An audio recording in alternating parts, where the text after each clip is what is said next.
robbers and the crooks. Well, actually.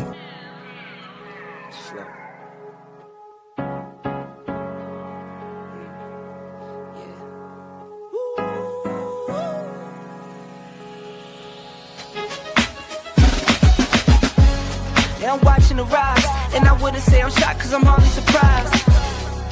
This one's for the ride, this one's for who knew I'd make it, just needed some time. This one's for my wife, could've left 1,000 times just to by my side. This one's for the grind, I knew it would happen, just had the strength in my mind. It's the Travel OG, and welcome to the Black Manosphere Conclave 5.0!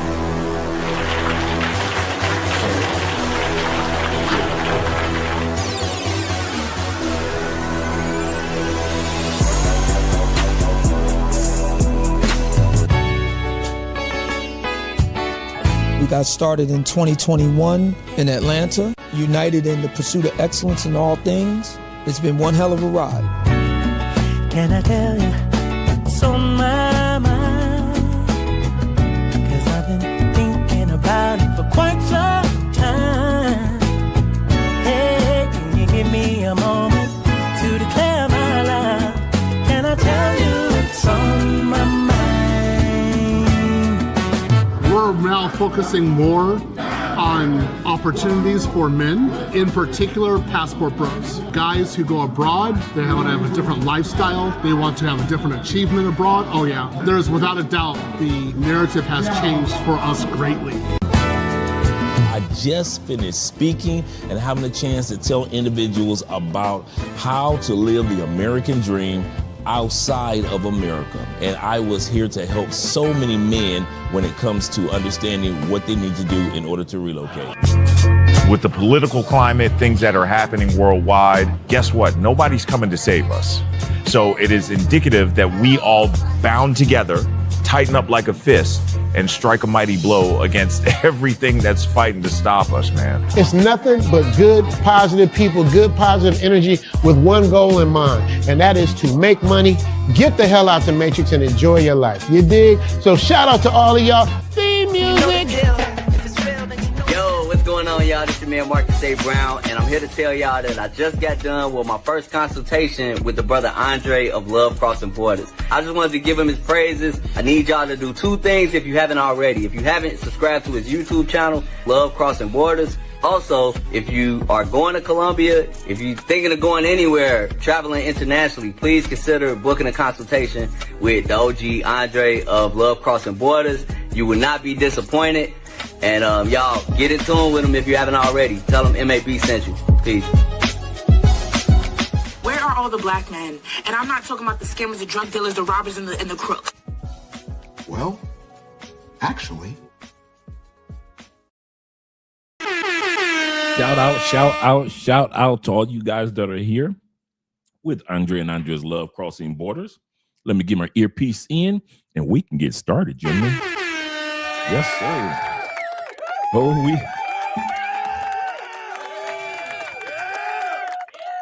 every time I think we got a doozy, we got one that's more of a doozy. I was just eating some Tic Tacs. Let's get ready to get started with this live stream. Let's bring some music in, gentlemen. Shall we? Got 39 in the building. Make sure you guys click the like button. We like you. Make sure that you like us too. Let's bring in some music real quick because I got some things I need to say.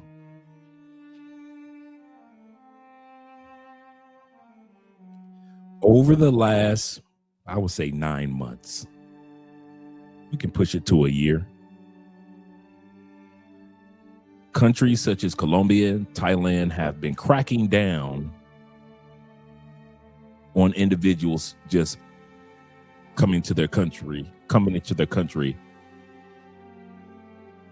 and hadn't been necessarily examined who that person was. Over the last 9 months, we've seen hundreds of men and a few women turned away in Medellin, Cartagena, not being able to enter the country. Doesn't matter if you have a reservation. Doesn't matter if you know somebody in Colombia. If you're not the right fit, Unlike the past, they're making sure that you do not come into the country because they're cracking down on a particular type of person with a passport. And that person that they're cracking down on in Thailand as well as Colombia is the passport pookie. Now, some may deny that there's no such thing as a passport pookie and men can do what they want to do. They're grown men with grown men money, and I agree with that. But as we all know, no matter how we feel, if one person acts a fool, they're going to judge as if we're all acting a fool. So now these countries are starting to crack down. They're not just going to let you whimsically enter into their territory. Well, one of the men that has caused countries to start to crack down is the YouTuber JRello. We're going to look at his story, and we're going to look at the story of another passport pookie. Both these men have found themselves in trouble over the last, in JRello's case, the last 72 hours. In the case of the passport pookie, the other brother, well, he got incarcerated in DR because of his stupidity. Once again, this is fair warning, maybe even a public service announcement to let you guys know that they're cracking down, not on men with passports, not on women with passports, but you passport pookies, I'm here to tell you, your days are numbered. Shout out to all you men that are here with Andre and Andrea Love Crossing Borders. Glad to see you guys here. Oh, it's gonna be a doozy tonight. It's gonna be a doozy. I'm coming straight for the skull. Remember Thanos said in Avengers, he said you should have went for the skull. Instead of trying to chop my hand off with the infinity glove, you should have went for the skull. Yeah, I'm going for the skull tonight. That's serious. Y'all thought I went at Anton. Where do you get a load of me? Where do you get a load of me? Shout out to all you brothers that are here. Thank you for your patience, gentlemen. Really do appreciate that. I really, really do appreciate that. You and your patience. Let's get started with the shout out, shall we? I've got my brother Dale in the building.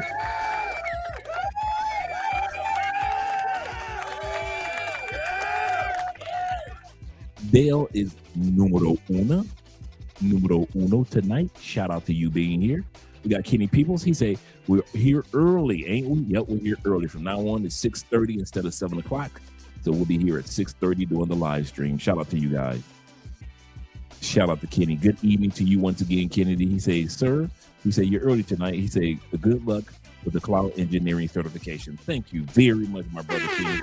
And all you guys that are focusing on getting your certification for cloud, AWS, GCP, and other certifications that you're getting to get into the cloud engineering career. Shout out to all you guys. Shout out to Simple Logic being in the building. Them VA boys are at it again. Yes, sir. Shout out to you, brother. And shout out to Rico in the building. Brother Rico being here. He say, so we early tonight? He say, what's up, chat? Wait a minute. Let me ask you guys something. I got a question for you guys. Because you guys keep saying we're early. Is it daylight savings where you guys are? What time is it where you guys are? Let me know what time. It's 6:53 here. Remember, I mentioned a couple of days ago we're going to start doing the live streams 6:30. Is it daylight savings? Because you guys are saying as if I started after 6 or something. I mean, after 5. So let me know what time it is out east where you guys are. Like I said, right now it is 6:54 Eastern time, as far as I know. But daylight savings could have happened and things could have changed, and I could be here a little earlier. Shout out to David Dice of the Dice family in the building. He said, "Family, we go." Andre and Andre, salute to you as well, and our chat brothers. Yes, sir. Let me scroll down a little further. We got our brother Bean in the building. He said, what up, Dre? He said, how you feeling? I'm feeling pretty good tonight on a Monday night, man. I'm excited about this weekend. I'm excited about this. Oh, it is early. Woo. Oh, that's Central. Okay, that's Central. So that's Central. Okay. Let me know what time it is Eastern where you guys are out in the East. Are you VA boys? Are you Florida boys? Are you New York, Philly boys? Let me know how it is out East, what the time is out East, so I know if I haven't missed daylight savings. But yeah, today is pretty good. I'm excited about the Super Bowl this weekend. I'm excited to hang out with you guys, have a good time. So yeah, oh yeah. My man Style King is in the building. Yes, sir. He said, another one? Yeah, brother, another one. These brothers do not know how to sit themselves down. We try to give these passport pookies the benefit of the doubt. But nah. These dudes need to be left to their demise. They don't want words of encouragement. We can't tell them anything. You know, Razor Ray, shout out to Razor Ray. He tries to tell these guys, hey, act like you got some sense in your head. BC Rob try to tell these guys, act like they got some sense in their head. All you other content creators. And yet, they think since they got you know who reminds me of passport pookies? Anton Daniels. Yeah, I said it. I'll say it again. Brother Anton Daniels act just like a passport pookie. What do I mean by that? What do I mean by Anton acts like a passport pookie? He acts like he ain't never had any money in his pocket and he ain't never had no coochie before. Anybody that hasn't had some, let's say Anton was messing around with the little cute Latina that he been walking around with. Any brother that's married know the number one rule is what? Shut the heck up. Keep your mouth closed. If you smashing this chick behind your wife's back, keep your mouth closed. Any true player know that. But since Anton got a few dollars, he think that he can flex chicks in front of his wife's face because he's just discovering money. He ain't always had money, you can tell. Same thing with these passport pookies. They ain't never got no pretty coochie, and they ain't never had no dollars in their pocket. They ain't never had a passport. They ain't never traveled. And they try to make us all look bad. Yeah, I know in our community, we talk about, hey, that's him, not me. But it doesn't matter because I don't care if it's Floyd acting a fool. I don't care if it's JRello or any other of these pseudo content creators. I just call them content creators because they don't influence anybody. These are not influencers. And you know, I never talk about this young dude, JRello, but I am talking about him as far as this. Let's put it like this. I'm not talking about JRello, and I'm not going to be talking about the young man that's a passport pookie that we're going to be watching him as well tonight. So we got two pookies tonight, like a double feature movie. And I'm here to tell you guys, listen, just because you got some money in your pocket, act like you got some sense in your brain.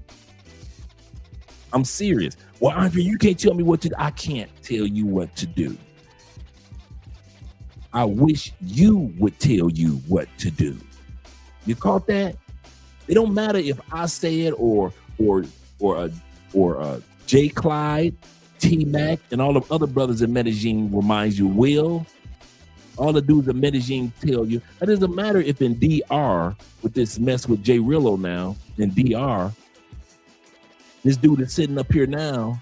He not only have a civil charge against him, now the guy in the situation with JRello has filed this week a criminal charge against this dude.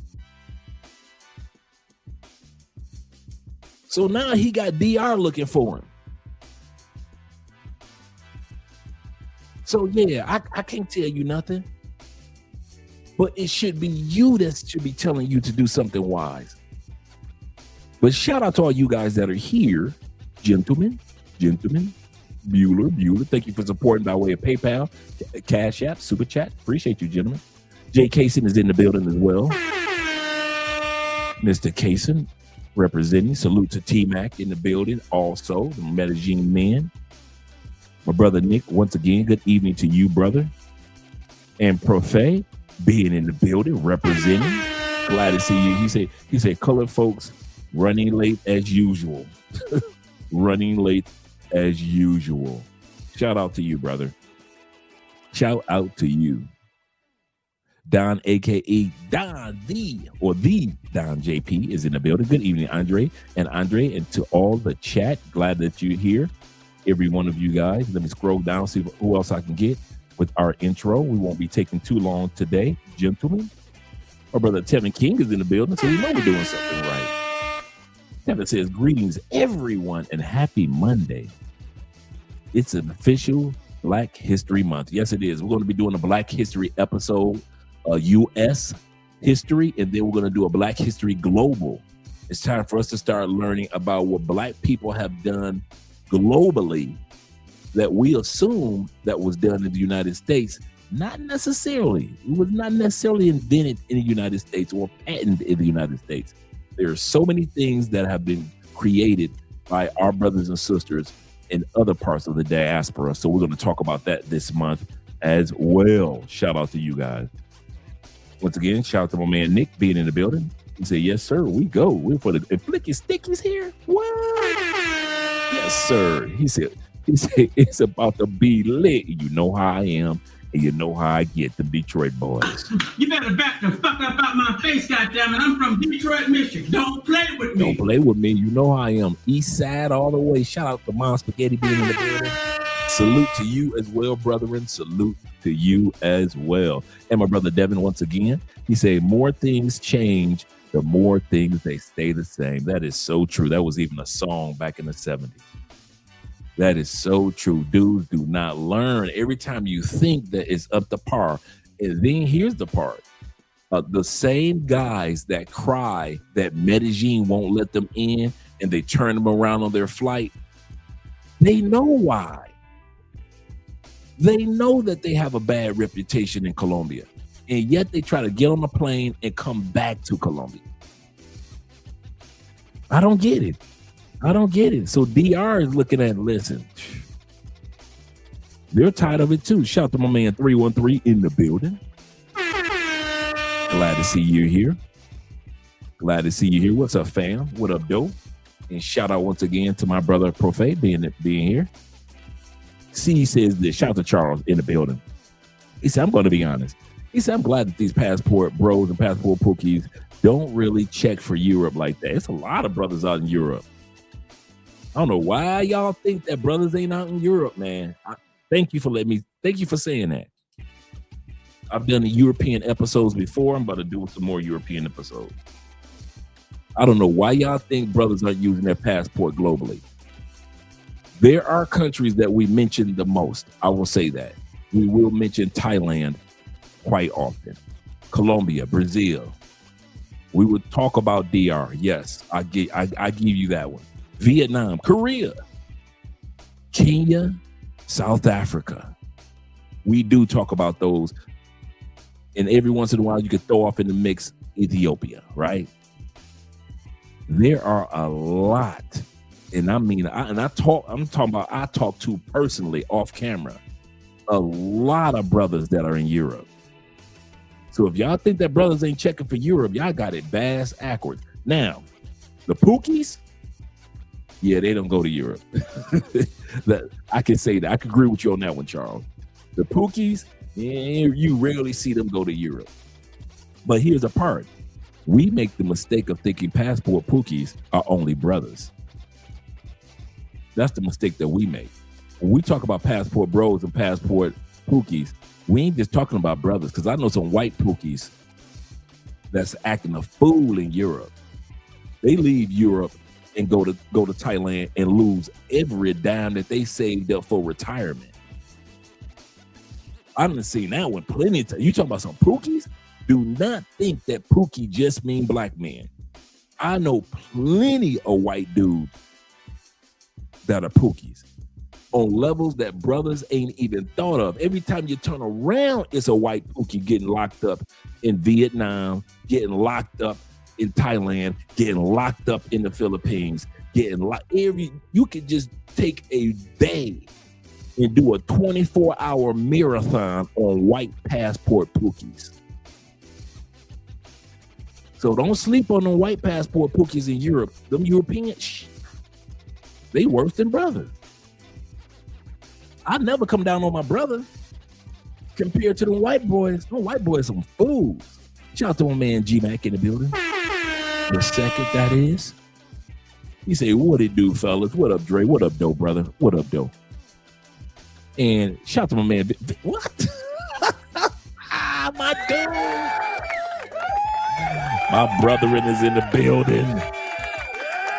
Shout out to them Ohio players. Roller coaster, roller.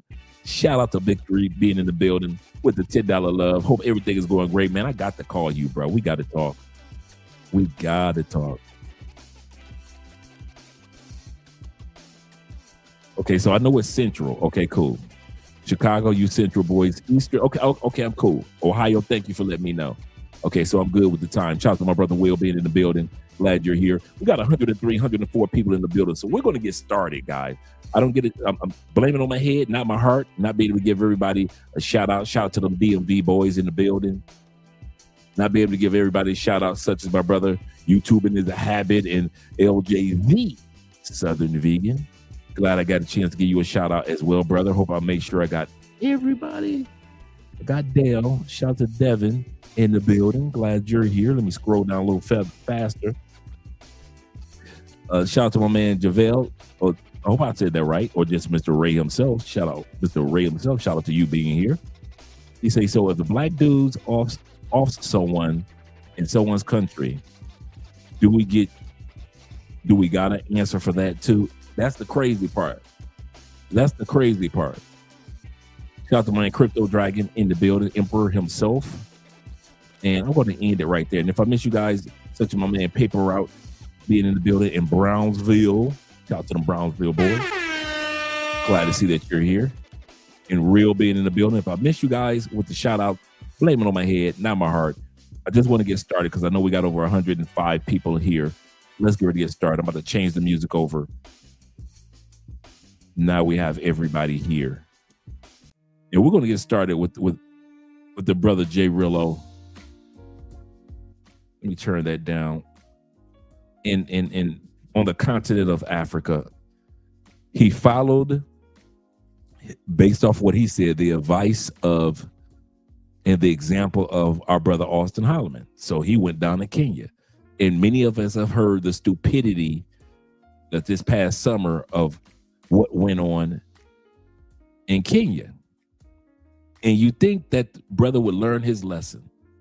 Remember, this is the same brother that went to DR and was begging you guys at the airport to send him Cash App because he ran out of money, because the last bit of money he did have, he spent it on pay for play.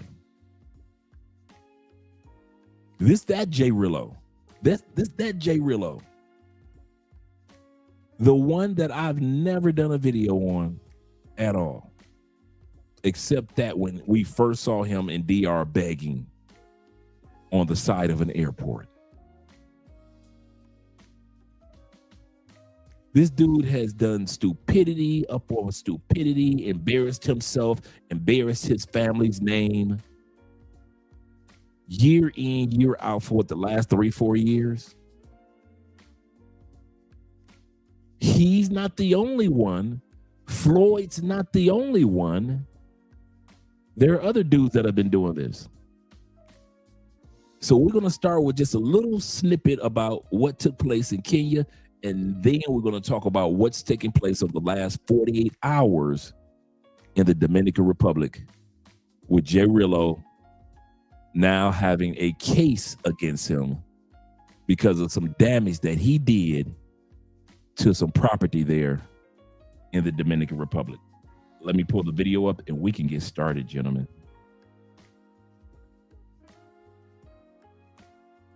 But there's a Black American who is currently in Kenya on holiday. Now, this young lady is talking about the Black American that was at that time period in Kenya on holiday. And of course, that Black American is Rello, right? That Black American that she's talking about is Rello. And that's the sad part. We're this dude's a joke. This dude is hilarious. Can I say something about JRello, man? I'm gonna get to it in a second. Shout out to David Dice with the $10 love. Dave says this. He say, Dre, all due respect. He say, but I truly believe a lot of these dudes will travel for channels. Some we know we need to be quiet, that they need to be quiet, and they talk too much, making everything hot for us. Absolutely correct. There are men that think that, and shout out to you with the $10 love. There are men out there that actually think that their actions don't impact the rest of us.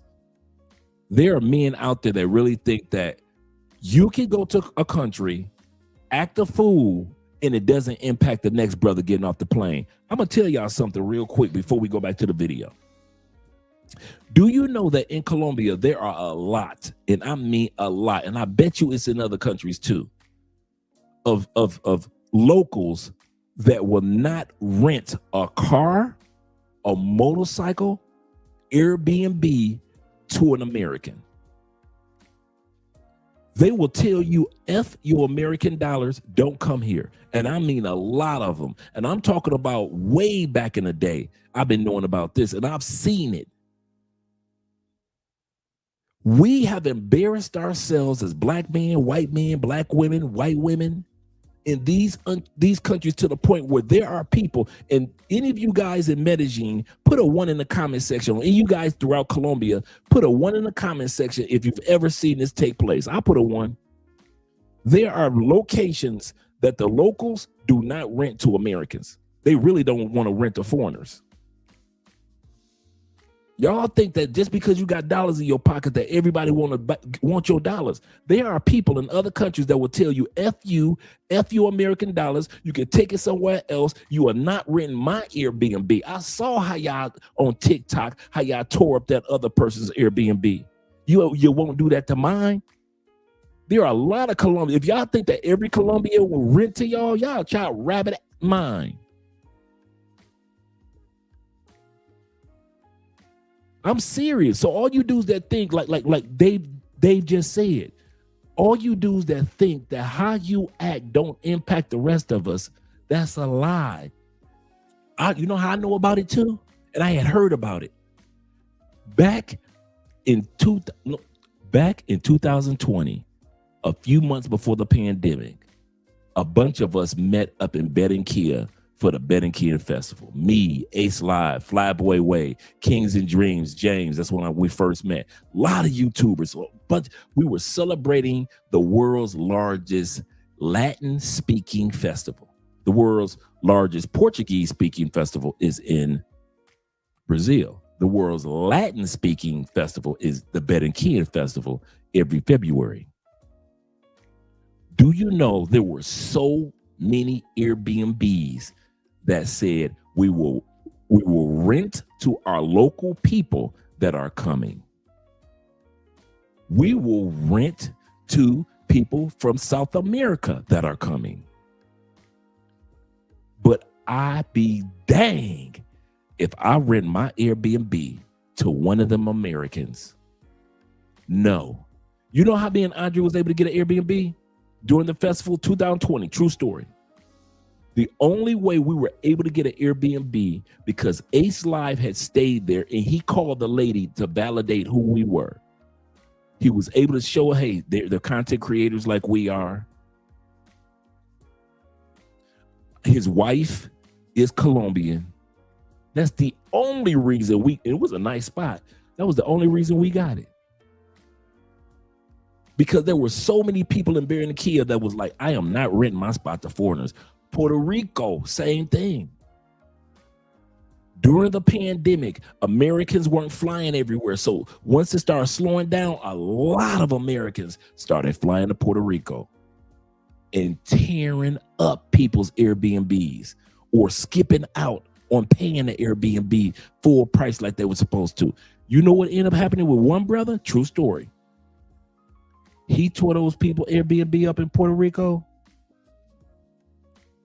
The last time they found that brother, he was floating in somebody's swamp. They found his body true story, found that brother body floating in somebody's swamp because he went and tore those people Airbnb up and thought he could just skip out on tearing their Airbnb up. And he ended up floating. Same thing with this situation with JRello. He just making it bad for everybody else. For those that don't know, JRello went to DR, tore this truck up. I'm not talking about a little fender bender. When you guys see this vehicle, you're going to be like, dang, bruh. Skipped out, disappeared.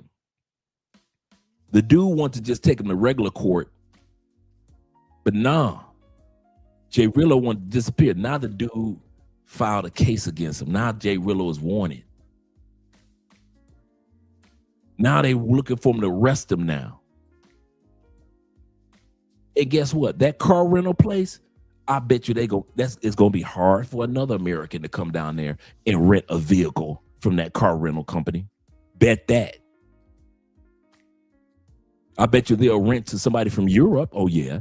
They'll rent to somebody from South America or Central America. Yeah. But I bet you it'll be hard pressed. Let's put it like this. I bet you they even rent to a white brother. But I bet you that car rental spot, it's going to be hard pressed for one of you American black men to get a car rental from that spot. Well, it don't matter. I go to another spot. It should matter because how I act and how you act impacts. You caught that? How I act in a country, how you act in a country still impacts the next brother that's getting off the plane, the next sister that's getting off the plane. When you travel, since you want to be a passport bro, a blue book gentleman, a passport king, we're going to watch this situation with JRello. And I want you guys that after this live stream, we're going to hear another brother, another Pookie story. After this live stream, I want you guys to really think about the fact that it's not just about me. Because some of y'all act like little ass boys and think that travel is just about you, and it's not. And some of you guys are making it dangerous for the next man. Or the prices go up, the gringo prices go up for the next man. You already messed up pay for play. You Pookies, you ruined pay for play. When I came to Colombia, man, you can get a 10 for $17. You can get you a Colombian 10 for an hour for $17. Now you dudes are paying USD to get Colombian women. USD $100 bills.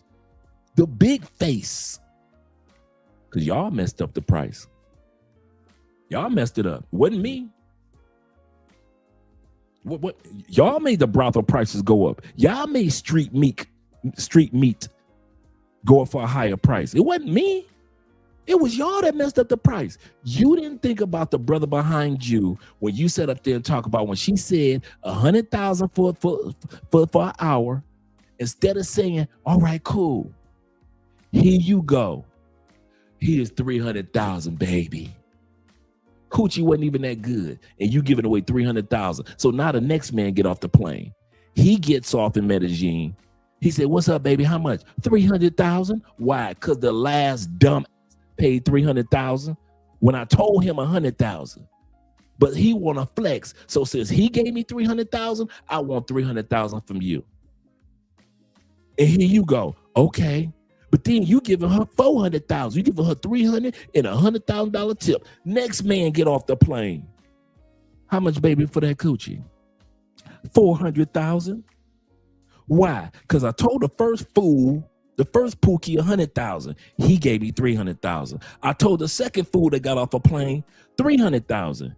He gave me 400,000. So you are paying 400,000. And that's why the prices have gone up around the world. Because of y'all. Pookie inflation. Pookie inflation. Let's go to the video, gentlemen. Let's go to the video. So we're going to be starting and hear what this sister in Kenya has to say about JRello and his behavior. Shout out to my man Ben in the building. Good morning, brother. Shout out from the Philippines as well as Ronan. I don't know if you guys have seen, but there's a black American who is currently in Kenya on holiday, and he went there to basically call everybody ugly. He's calling all of the women ugly and just degrading them. He has nothing nice to say about how they look, and he somehow feels.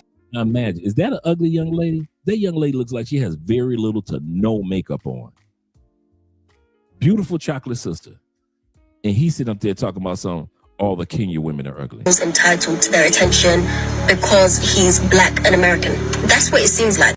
Because I took a bitch. Are you insane? Bro, every country I go, I always get the baddest bitch in the vicinity. Period. The baddest bitch just automatically knows she gotta come home with Rello. It's just, I just got this aura that's like, bitch, come here.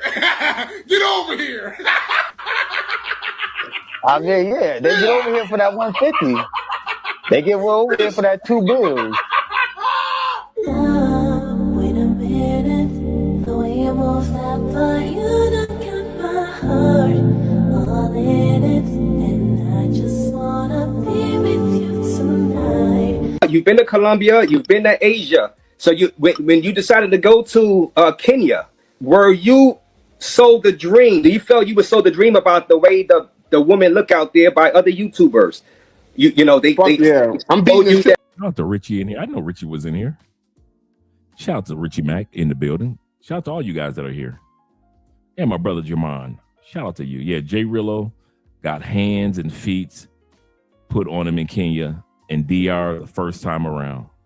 Crazy. Austin Holloman. When I catch Austin, I'm beating the fuck out of Austin Holloman when I see him. I ain't gonna lie to you. I'm beating the shit out of Austin. I've been looking at spots. I've been everywhere looking for that bitch. So he's saying that the Kenya women are not as attractive as Austin was saying. So now he wants to go to battle with Austin Holloman. Yeah, okay. Ass nigga, I ain't gonna lie to you. That nigga sold me a motherfucking dream. Him and KG. He knew these bitches was ugly as fuck out here. Mama. Hold on it. Shout out to now, maybe what you guys ever notice that it's always the unattractive dudes that always want to call somebody ugly? And I'm not here to judge men, and I'm not here to crack jokes on men and our looks. We're men. We ain't supposed to be pretty. I'll say this again. We're men. We ain't supposed to be pretty. But it's always men. Hey, let's be real. Men recognize ugly when we see ugly in a woman. And even though we don't say it most of the time, we recognize ugliness in a man, whether it be ugly behavior or you just born ugly. Ain't nothing about JRello look good. With a beard, with a mustache, shave it bald, don't matter. This man is ugly. This man can be up there and just put it on the same level of Jay-Z ugly, Lil Wayne ugly. Some dudes are just, they don't have a face game. They ain't got a face card at all. And this dude is one of them. When you see how he smashed that SUV up in DR, you're going to notice it looked just like his face. This man's face looked like he crashed into everything. He crashed his face into light poles, fell on black ice. He looked like he fell straight face forward. You know, when somebody just walk into a pole, he looked like he did that. He then fell on some black ice a couple times. He looked like somebody just smashed him in the face with a rake. I'm talking about a snow shovel. This dude is not handsome. So to sit back and go to a whole country and you only attract ugly women, that says something about you, bruh. I'm gonna say this again. That says something about you, not the ladies. The attractive ones, you say, all I saw was ugly ladies. You shoulda. I'll say it again. You shoulda. An ugly dude like you should only notice ugly women. Ain't no attractive women gonna be walking up on you. Dude, you look zoomorphic. You know when they say 100 men versus the gorilla? You do know you the gorilla they talking about. You ain't a part of the 100 men. You part of the gorilla. So goodness gracious, dude. Sitting up there talking about all the women out here are ugly. You should be seeing ugly women. You an ugly dude. Now, let one of us go to Kenya. We ain't gonna attract nothing but something that look good, right? We good looking men. But if you're an ugly dude, for real, I'm serious. I'm being serious now. If you are an ugly dude and you go to another country and you notice that you're being approached by ugly women, you supposed to be. You supposed to be approached by ugly women in Thailand. If there's an ugly woman in Thailand, she gonna find you. If there's an ugly Colombiana, she gonna find you. Let there be an ugly chick in Brazil, she gonna find you. You that ugly. You got that just woke up in the morning ugliness.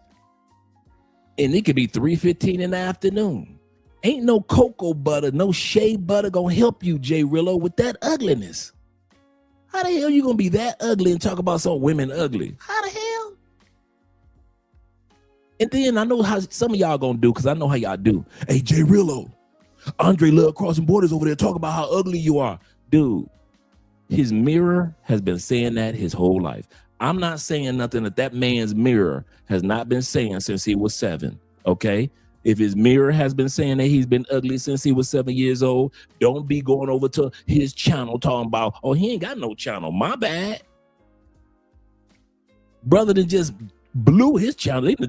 YouTube said, we deleting ugly passport bro channels this month. So if you are ugly passport bro, we are deleting your channel. And anybody that's ugly got their YouTube channel deleted. I don't know why the ugly dudes thought that they could actually build channels like the rest of us. You are not camera ready. The only camera you ready for is like a police scanner, a police camera. Like, yeah, stand right there. Let me take a photo of you, not turn sideways. Yeah, you ready for that camera, but you ain't ready to just be on the, no. Ugly dudes, do not get on camera making YouTube channels. Please, let us handsome brothers take care of this, okay? We got this.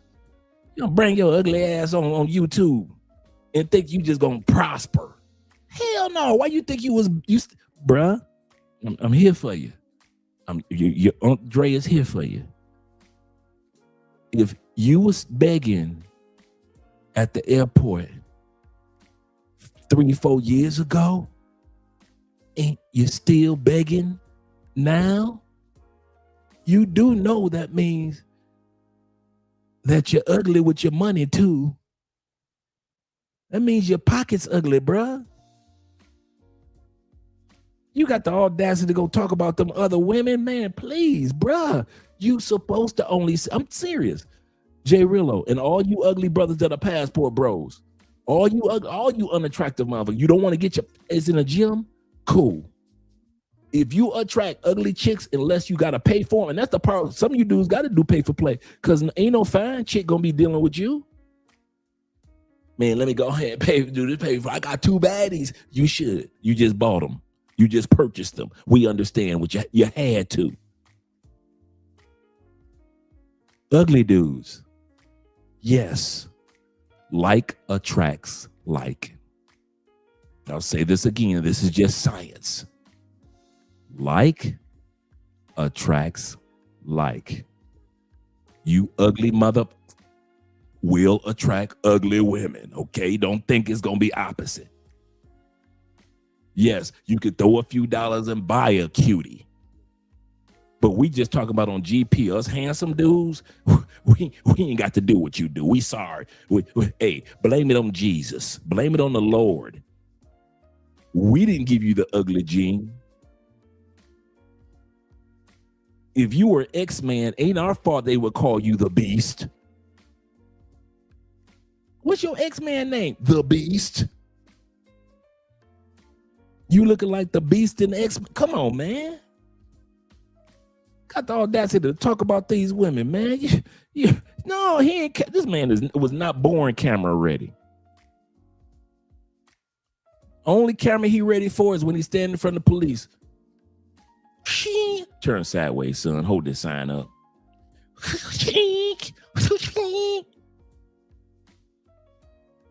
Only camera that man ready for is the camera when the police got their own little shoulder camera. He ready for them cameras. The police had his own scanner camera to record how ugly this motherfucker was. That's the only camera he ready for, a police officer's camera on their shoulder. Ain't no way in hell you gonna talk about other women in other countries and you attracting ugly women and you ain't ask yourself, why am I attracting ugly women? Cause you's an ugly mother. What did you, no, wait a minute, pause for a second. What do you ugly dudes think y'all gonna attract?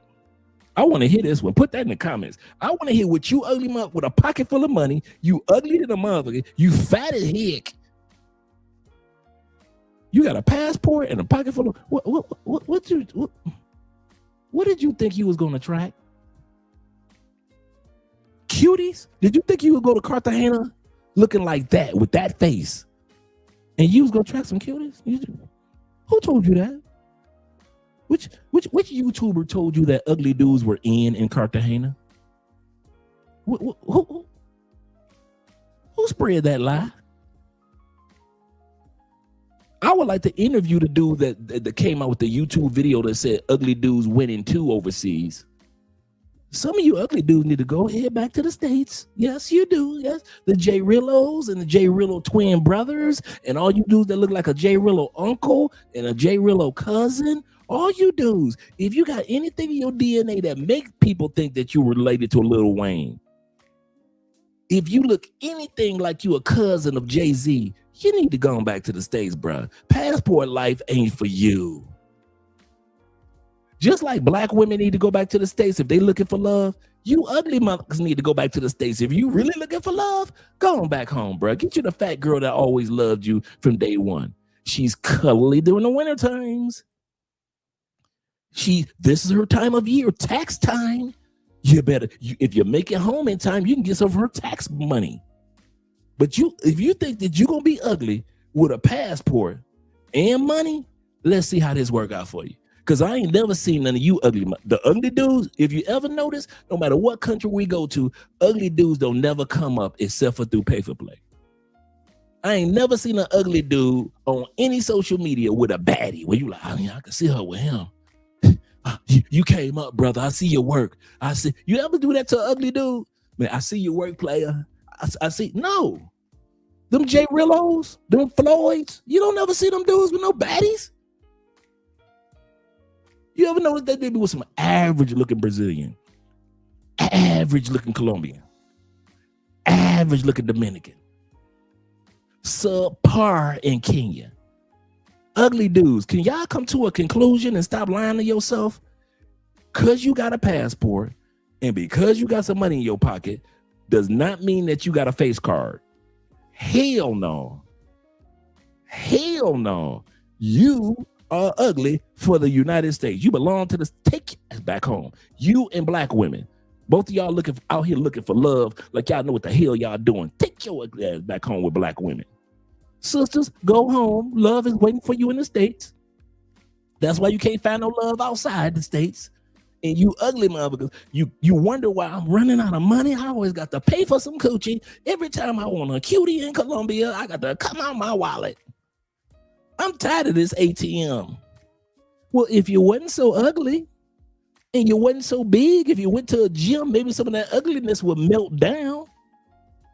Some of you ugly big dudes, y'all got a handsome dude waiting to show the world, but you won't go to the gym. Could you at least start with half a push-up? How about doing this? Big dudes, big fellas. How about just rolling on the floor just real quick? Just every morning, just roll on the floor 10 times. Just say, that's how you're going to start your exercise. You ain't got to walk. You ain't got to do a push-up. They ain't a push-up. You just go on the floor and just roll 10 times. Just roll 10. That's your exercise. That's how you're going to start. Roll, fat boy. Just fat boy, roll. You ain't got to go to nobody's gym. You can be in your Airbnb, push some tables and chairs out the way, and just roll your ass on somebody's floor. Just roll. I ain't gonna always have to pay for play. I'm gonna roll my weight away. I am not gonna be up ass my whole life. I'm gonna roll my weight off. You in countries with healthy foods and you still fat. You in countries with some of the healthiest foods in the world, and you still 325 and you only 5'9"? You and the ugly dude, y'all in cahoots, right? Y'all punking us, right? This is a prank. I know you ugly mother don't think because y'all got money in y'all pocket that y'all equal to us. I know, and I'm not talking about everybody got to be handsome. Some of you dudes got great charm. You look at life in a positive way. You look at like, hey, if I holler at this Colombiana, she says no, it's okay. I'm gonna go to the next one. Some of you got beauty or handsomeness on the inside as well. But some of you dudes ain't no handsomeness, no, bruh. You got a face only your mama could love, JRello. Only your mamas and aunties will love you. But if y'all think, and I mean this from the bottom of my heart, if y'all get off of planes and only ugly Colombianas come your way, you get off another plane and there's ugly women in Brazil coming your way, it's because your ass is ugly. Get that through y'all mind. Stop criticizing these women in the other countries. Only ugly women come my way. They should. Damn it, they should. The law of attraction says like attracts like. Does it not say that? Does not the law of attraction say like attracts like? Ugly women are attracted to ugly ass men. So if you wondering why you get off the plane in Cartagena and ain't no baddies walking up on you and it's women that got like a forehead, her forehead start back here, her hairline all back here. And she looking at you like, ay, papi, papicito. And you looking at her like, girl, your hairline back here. You know why? Because your hairline is back here. Your hairline back here, her hairline back here. Oh, you could have did like the rest of us. You could have shaved it all off. But you walking around with the George Jefferson and you think you're going to pull dimes? You think you're going to pull dimes?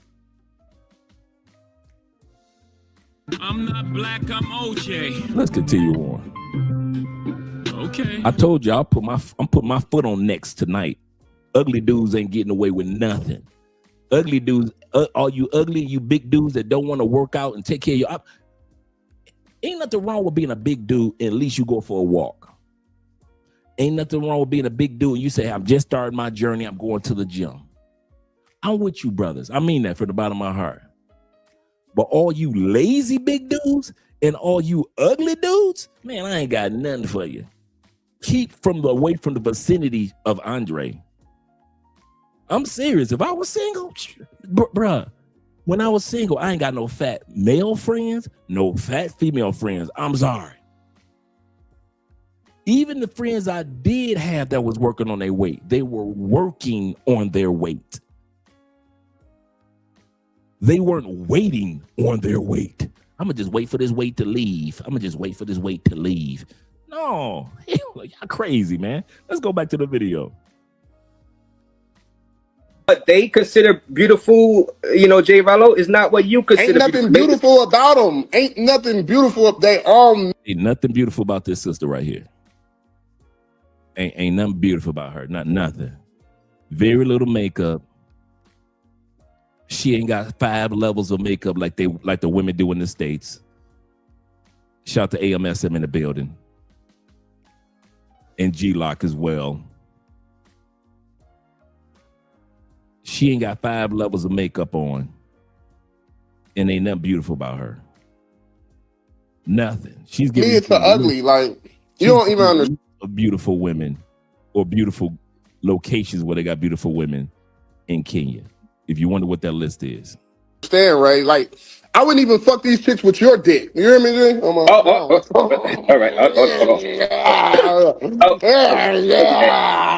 Okay. I wouldn't fuck with razors, but all right. So you let us know how you feel about Which country in Africa has the most attractive women? Kenya. Why? Yeah, they're just beautiful, you know. Yeah, they look good. Yes. Which country in Africa has the most attractive women? Kenya. Or Kenya. Why? Because they look very good. 5 African countries to find a loyal wife. 5. Rwanda. Rwandan women are quiet, respectful, and loyal to the core. 4. Egypt. Egyptian women know how to balance modern strength with timeless loyalty. 3. Ethiopia. Ethiopian women are known for staying solid, no matter the struggle. 2. Kenya. Kenyan women are raised on family, faith, and standing by their man. 1. South Africa. South African women are loyal, grounded, and down to ride for real. If she loves you, she's all in. So you're gonna tell me this Kenyan sister is ugly too, huh? You gonna tell me she ugly too, huh?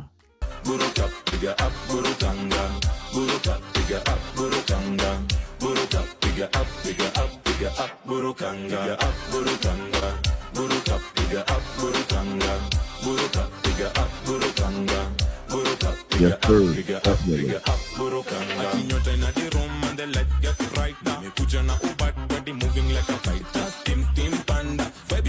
I personally believe that men would always like lead. Yeye ndo aongoze. For me, I'm that kitambo person. I would believe mwanaume ongoza njia, I will follow you, because you cannot lead your future. We are your future, right? Your generation. Twende tuanguke. And if you have the right person, atakulead direct, if you let him be a man. Let me give a shout out to these brothers showing support to the channel.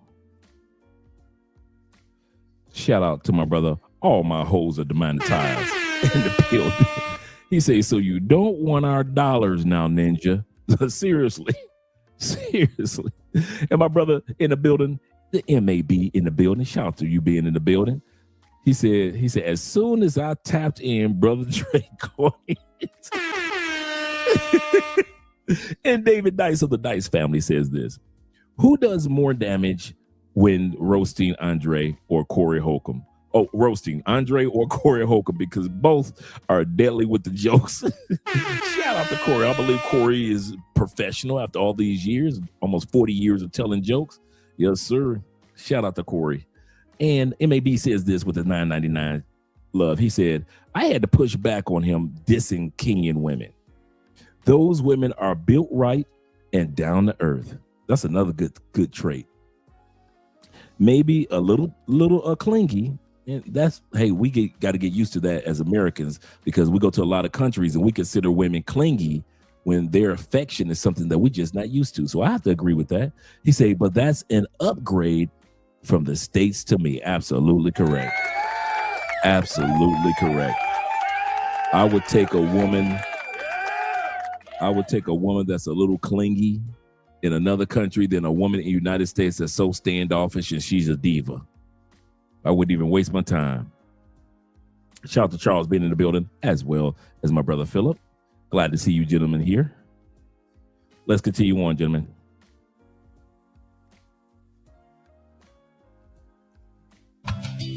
So baby, tell me what you... So he gonna tell me this sister ugly too.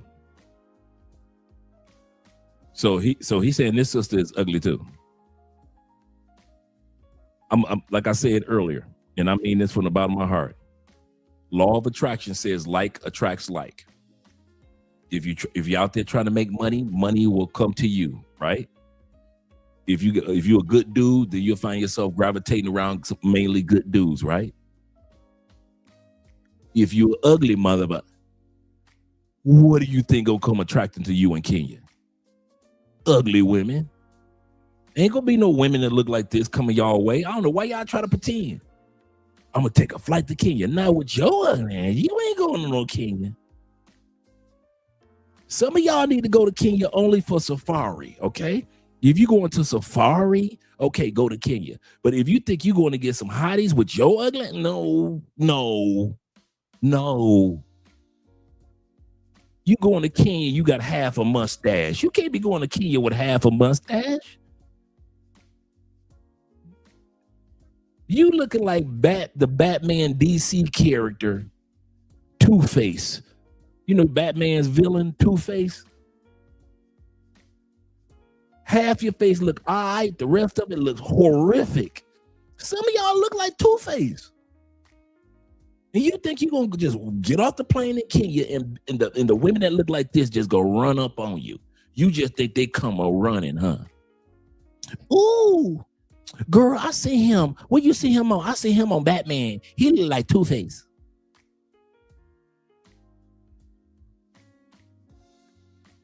Your hair look like Two-Face. You don't clean your skin. You don't clean your beard. You ain't brush your teeth. You don't know how to floss. I'm serious, and I'm not joking now. Some of us brothers be going to these other countries, and this episode is dedicated to the passport pookies and all you dudes that don't know how to do hygiene, you nasty mother. You wonder why your breath stink and you just constantly grabbing Tic Tacs when all you need, some of y'all need to stop grabbing Tic Tacs and grab some floss for all that meat that's caught in between your teeth. Your breath wouldn't be stinking if you didn't have 3-day-old chicken in your teeth. That chicken has been stuck in between that 3 days. You ain't think it was gonna start stinking? You thought this worked. I was some good ass chicken, dog. That almost tastes like chicken in the United States. You been walking around with funky chicken in between your teeth for 3 days. You got the audacity to be in the face of an attractive woman in Kenya, and you wonder why she ain't giving you no play unless you pay. Some of y'all got to pay for play because your breath stank. You want the truth? Your hygiene game is bad, bro. Your hygiene, you didn't. Cologne, y'all need some cologne for your mouth. Damn mouthwash. Damn a Tic Tac or some gum. Some of you motherfuckers need to just open up your cologne bottle and just be like, fuck it.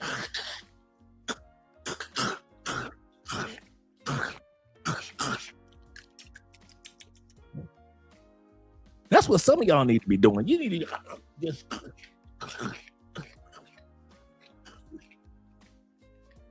just spraying it all down your throat. You know, cologne lasts 6 to 8 hours. For 6 to 8 hours, your breath will not be stinking. It may smell like you got a brand new suit on instead of funky breath.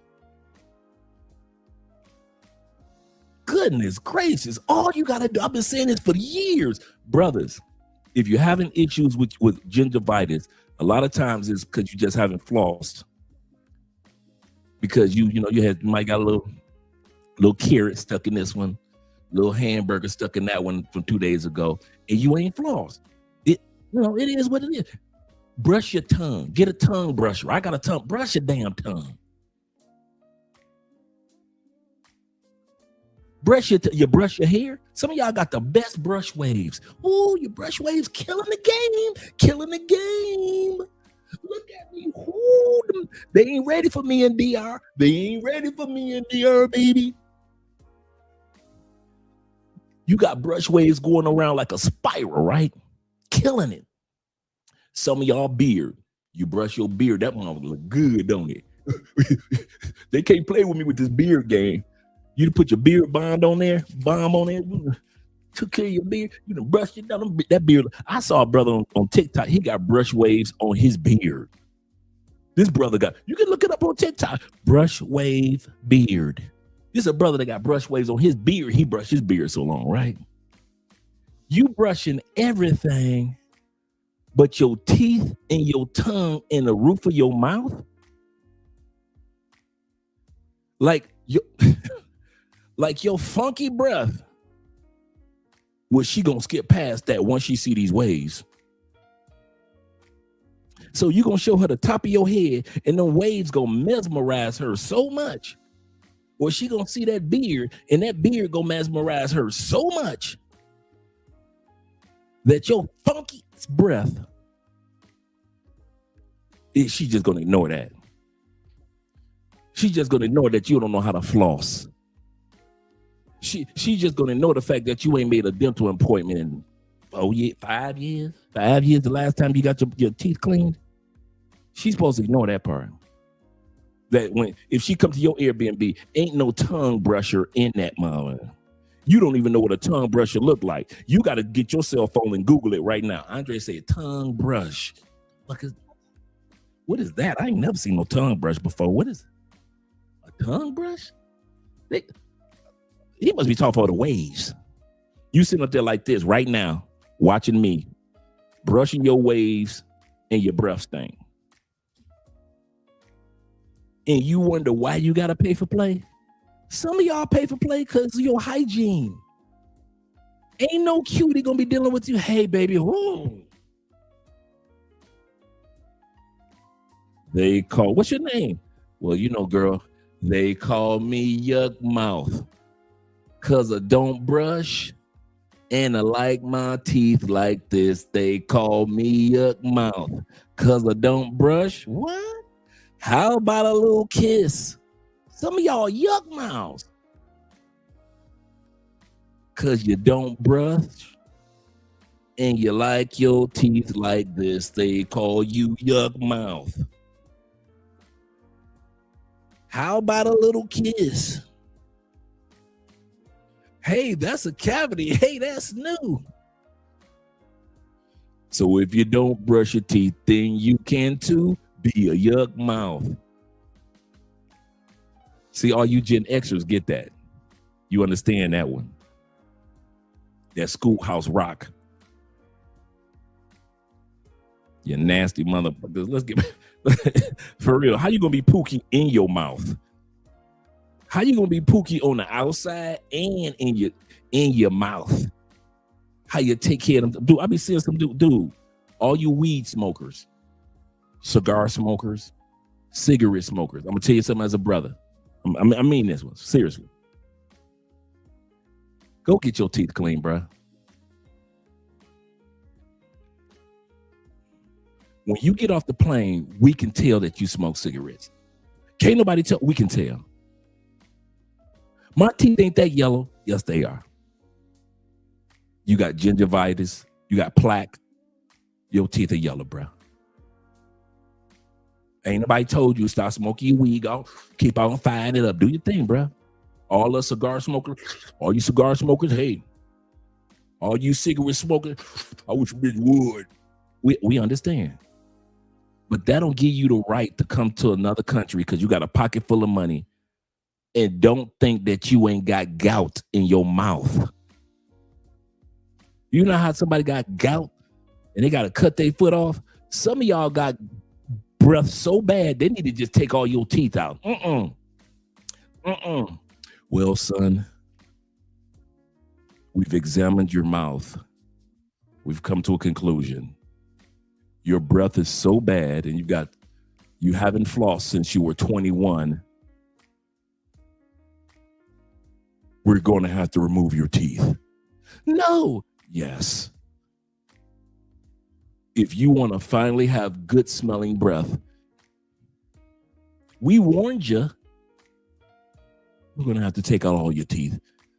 Well, what's the problem, doctor? Do I have gingivitis? Son, you've got mouth gout. You've got gout in your mouth. And it's becoming more and more common among these passport bros. I just extracted 3 men's teeth yesterday because of gout mouth. Nasty mother.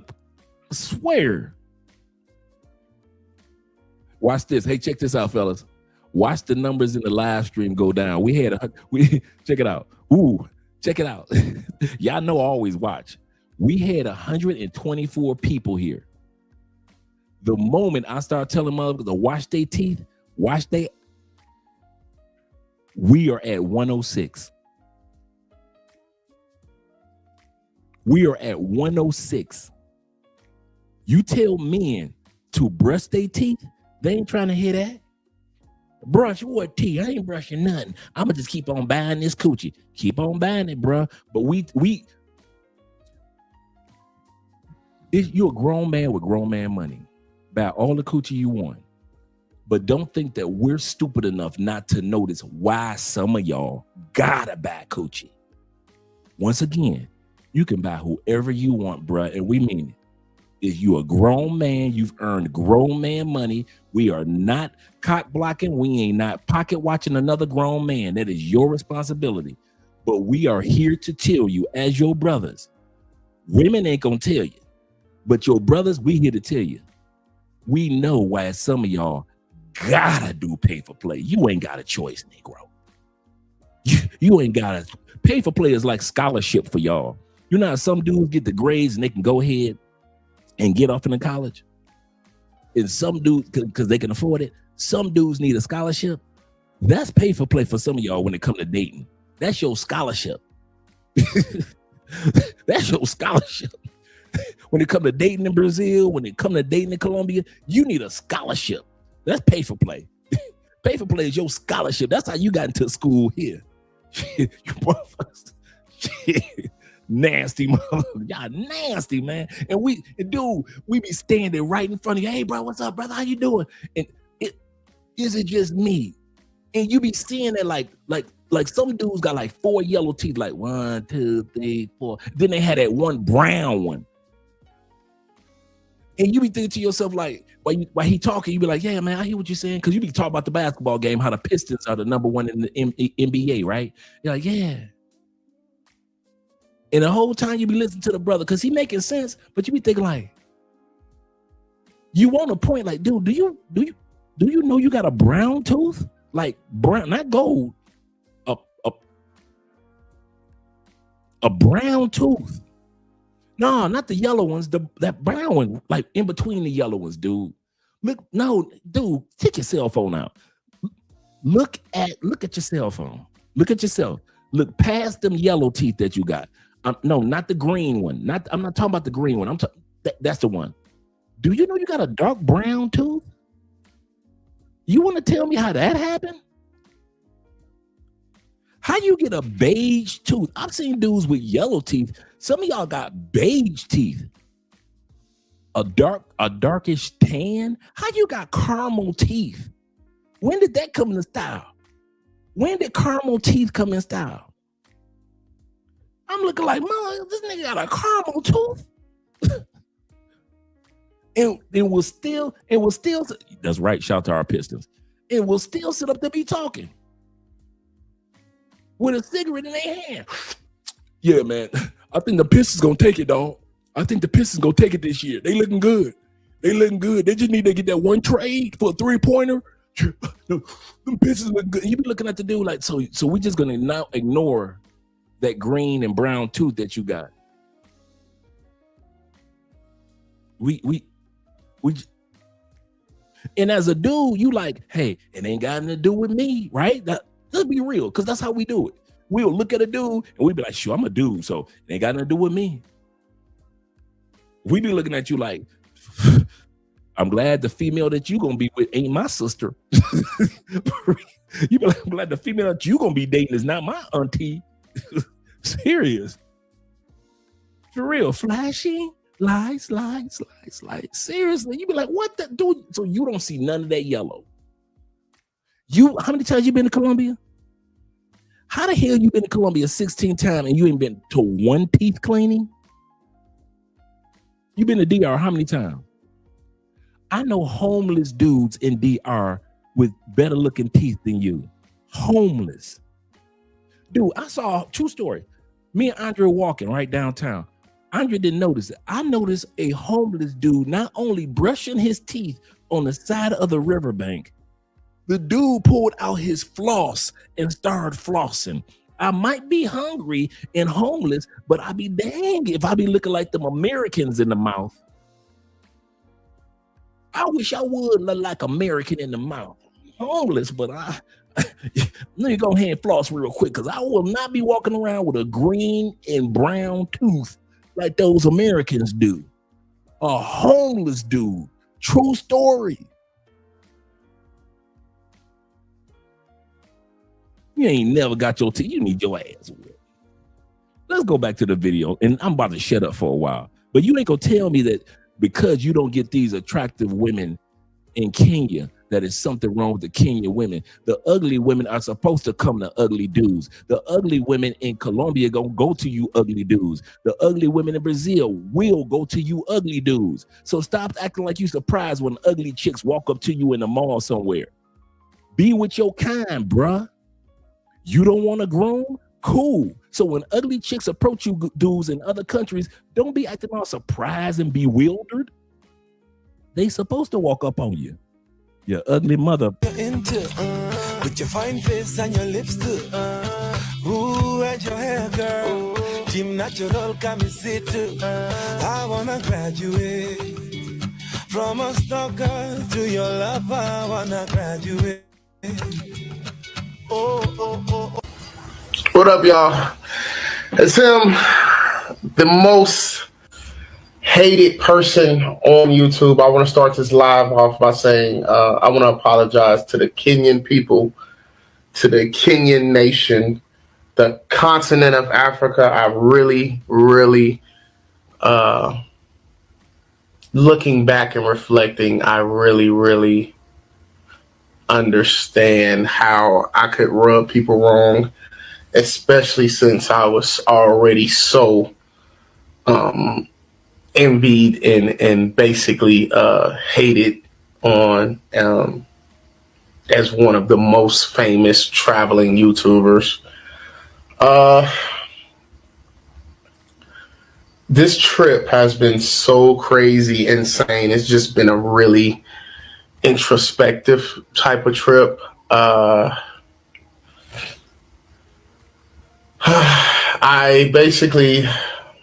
learned so much about myself, and I learned so much about who I am as a man. And that's a good point, Chris. Just to give the shout out to JRello before everybody start running over there. JRello, Andre talking about you. I don't hate him. I don't know him. This is the first time we've ever done a video on the brother. Don't hate him. He said yes, and I agree with him. When it comes to these Pookies, it's not just JRello. It's not just Floyd. It's a bunch of dudes that just making us look bad and not coming to the reality that we all impact each other. Just like all the white boys that travel that get scammed, they impact each other. So it is with us brothers that travel. We impact each other. This dude is a child. He's not a narcissist. He's a child. Some dudes never grow up. They got that Peter Pan thing, man. I'm a Toys R Us kid. There are a million toys at Toys R Us that I will play with. From bikes to trains to video games. Some dudes don't want to grow up. They're Toys R Us kids. You can give a Toys R Us kid a passport. That don't make him grown. We got to admit that there's diversity. And yeah, I'm tired of them passport Pookies just like my brothers. Shout out to my man 0 Milligram, my neighbor. Shout out to you, brother.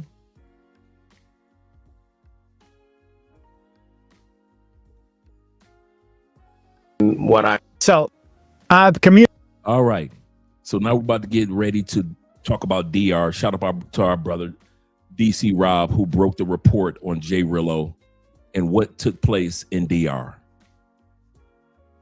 What took place in DR with the vehicle, what happened, and now charges have been pressed. I mean, charges have been filed against JRello in DR. Communicated with the person that this story revolves around, which is the owner of the rental car establishment in the DR. His name is Mr. Rodriguez. The best I can tell, he's a small rental car owner. Did I not tell y'all this man had tore this car up to where it looked like his own face?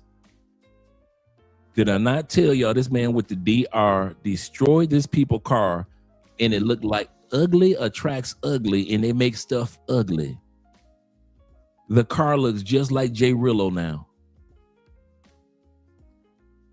Oh, y'all thought it was going to be a fender bender? Y'all thought it was going to be a little scratch on the side? I don't even know the story of what the heck was going on that this young man was able to tear something up on the Dominican Republic island.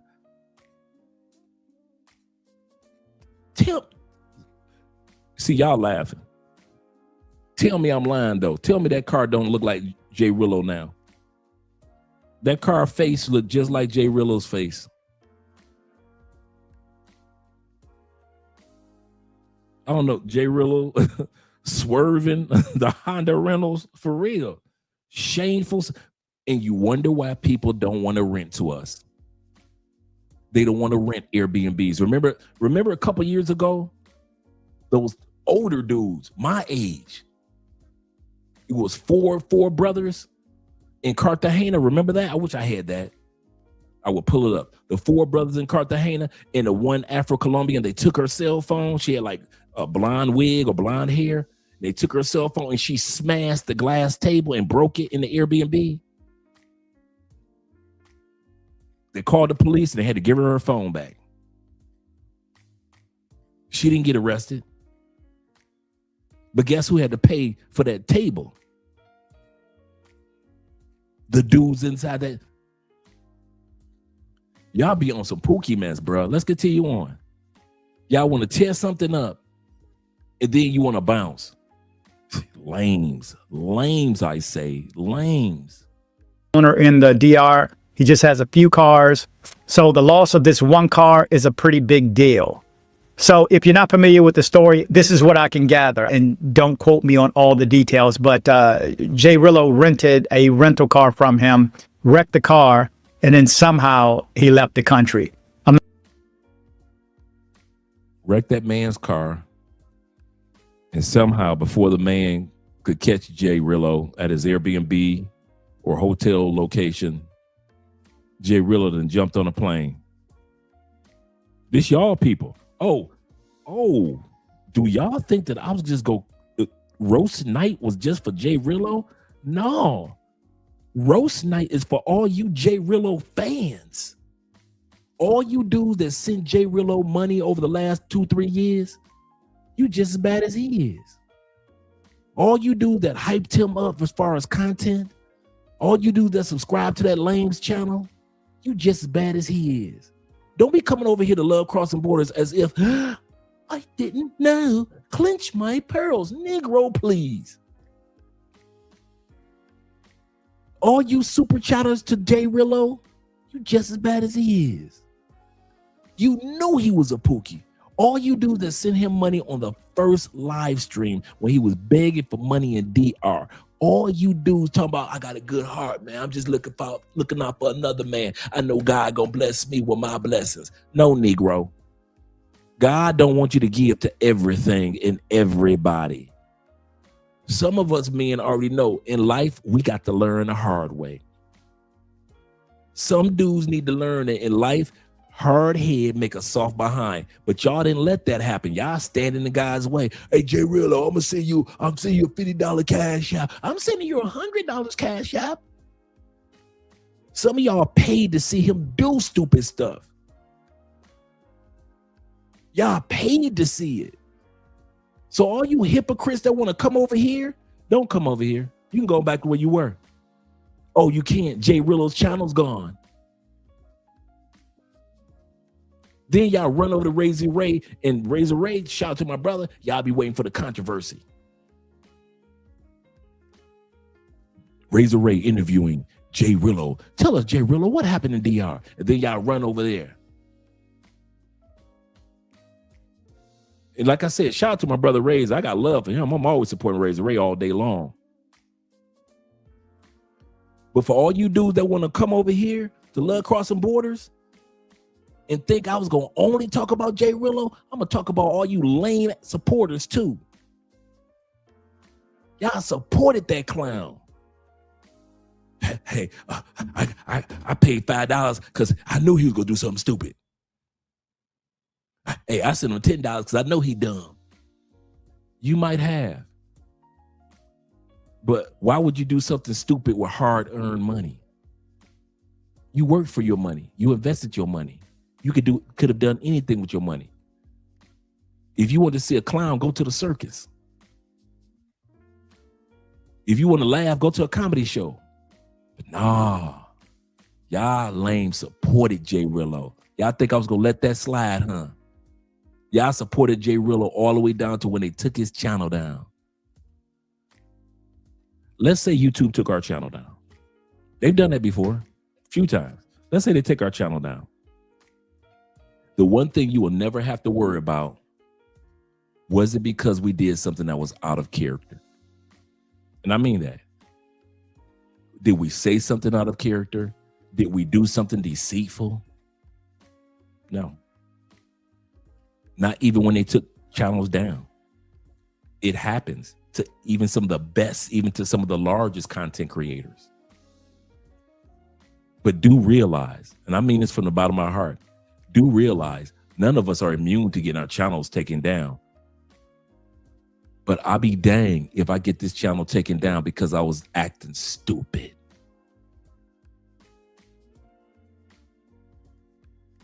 Don't co-sign. Anytime you see something I'm about to do, if you ever think that I'm doing something stupid, you ever think Andrea is about to say or do something stupid, don't support us. I mean that. Don't get caught up with that someday somebody can say, hey, you supported Andrea and Andrea. If you see us saying something stupid, that's why I got many of you dudes in my phone, because I got dudes like T-Mac, Will, Ronan Travels that will put me in check. Andre, hey. Because I don't want to be known as the dude that's doing something stupid. You dudes supported that stupidity from day one. You knew he was a crash. You knew he was a car accident waiting to happen. And I didn't know it was going to be literally, but you knew it and you still supported it anyway. You just as grimy and just as bad. And so I mean it from the bottom of my heart. If you really ain't down with love crossing borders, I don't want to say love crossing borders. I don't want to say it like that. If you really aren't a positive man when it comes to this travel space, don't come here. This has nothing to do with love crossing borders. That's why I changed my mind. If you're a good dude, we appreciate you being here. And I mean that from the bottom of my heart. But if you support stupidity, this is not the channel for you. It's not.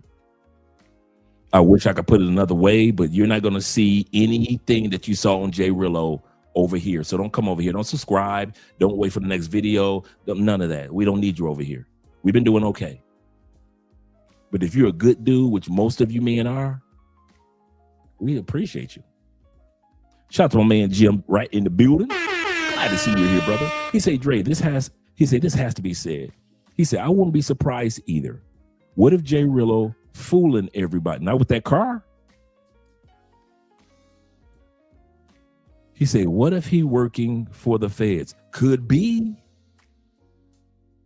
But even working for the feds, he tore that man car up in DR. And like DC Rob, I'm going to bring that back. Like DC Rob said, that man only got a few cars to rent to foreigners when they come to town. So let's say DC Rob, let's not DC Rob, but JRello was working for the feds. I wouldn't be surprised because our government dumb enough to hire anybody. We know that. So I wouldn't be surprised of any dude. But I can say this. I know what it's like to be an entrepreneur, business owner, LLC. And I know what it's like if you lose a huge chunk of your business. That'll set you back. And then the person that did it disappears. So now you basically kind of don't know what you're going to do. Yeah, it's covered by insurance, but it's still the fact of the matter. You don't know what type, if he doesn't have gap insurance or whether he just have enough insurance to cover those damages. And he just got to scrape the car or scrap the car. At the end of the day, we should not be over in other countries tearing up other people's stuff. Like I just mentioned the other story about the sister the Afro-Colombian in Cartagena that destroyed that table. We should not be in other countries tearing people's hard-earned stuff up because we wouldn't want somebody to come into our businesses in the United States. And some of you dudes are property owners, right? You wouldn't want somebody to come and just tear up your rental place that you got in the States and then just skip town. So yeah, even if he was working for the feds or even he was fooling us, he still tore a part of that man's business up. That's the sick part. The total of that car is done, bruh. You can't use that same engine. You definitely can't use that same frame. What you gonna use? That transmission?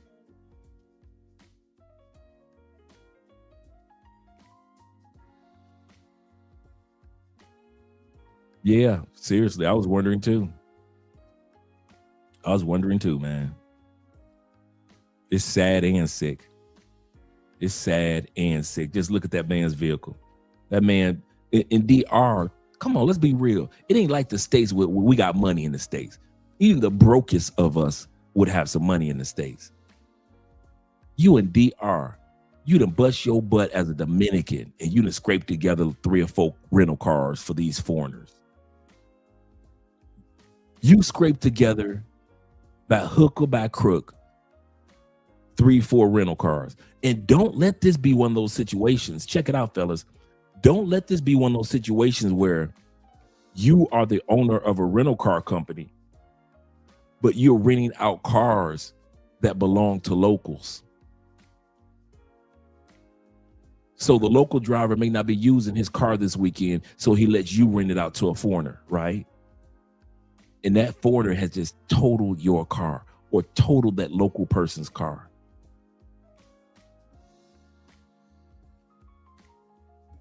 Man, y'all, some dudes, these passport pookies don't care nothing about nobody's property. Nobody's property. Let's bring this back for all the guys that weren't here earlier. We're going to watch DC Rob. Establishment in the DR. His name is Mr. Rodriguez. The best I can tell, he's a small rental car owner in the DR. He just has a few cars. So the loss of this one car is a pretty big deal.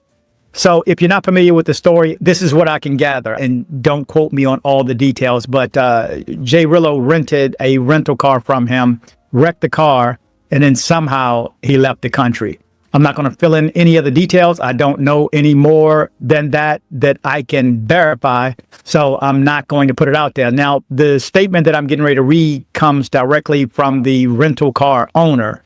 I communicated with him earlier today, and he just wants this out. He's out $5,000 because of this, and he thinks he got snuck off on. So he wants you and everybody else to know, be on the lookout. This guy is a scammer. So let's just jump into his statement right away. Again, the following statement is from Mr. Wilfred Ramon Jerez Rodriguez. This is all from his point of view, but the police records corroborate his statements. So now the police records are out there. Now the dude's pressing charges.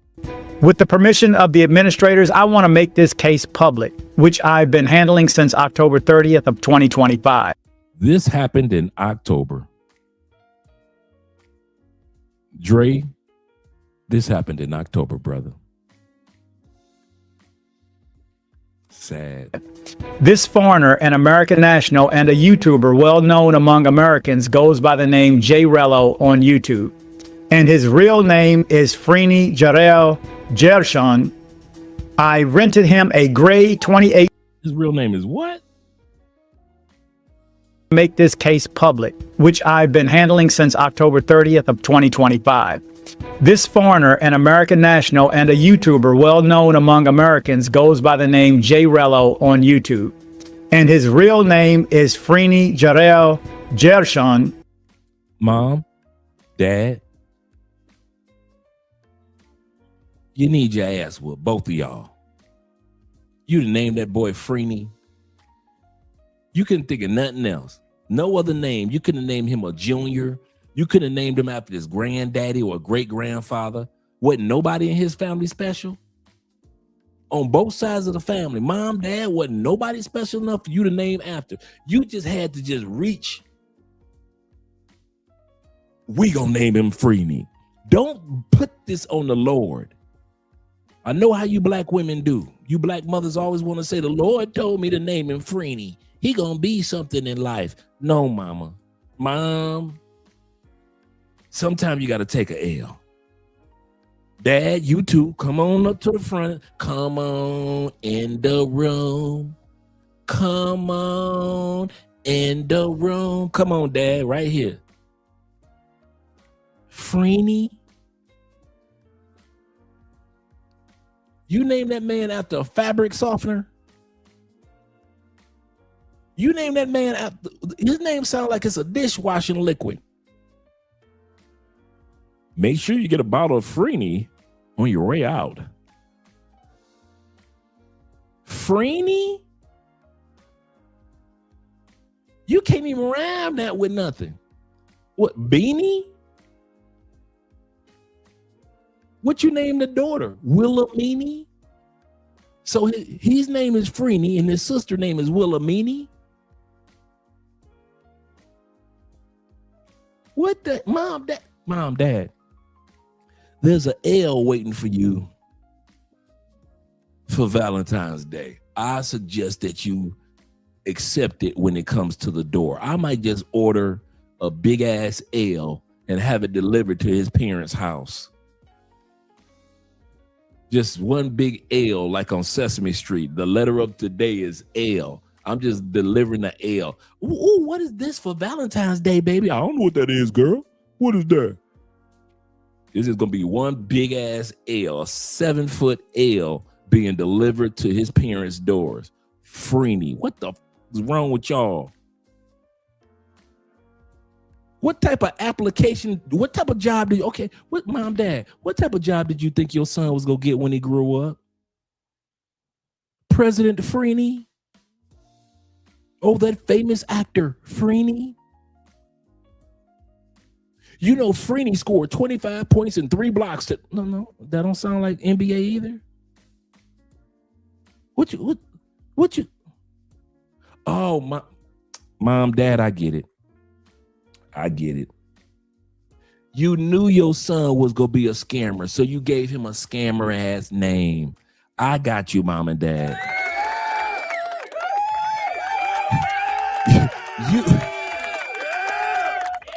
You knew your son wasn't gonna be ish in life, so why give him a name that's gonna mean something? So you like, he ain't gonna be ish. This baby look like it ain't gonna be ish. Might as well call him Freeney. He don't need a name that means something.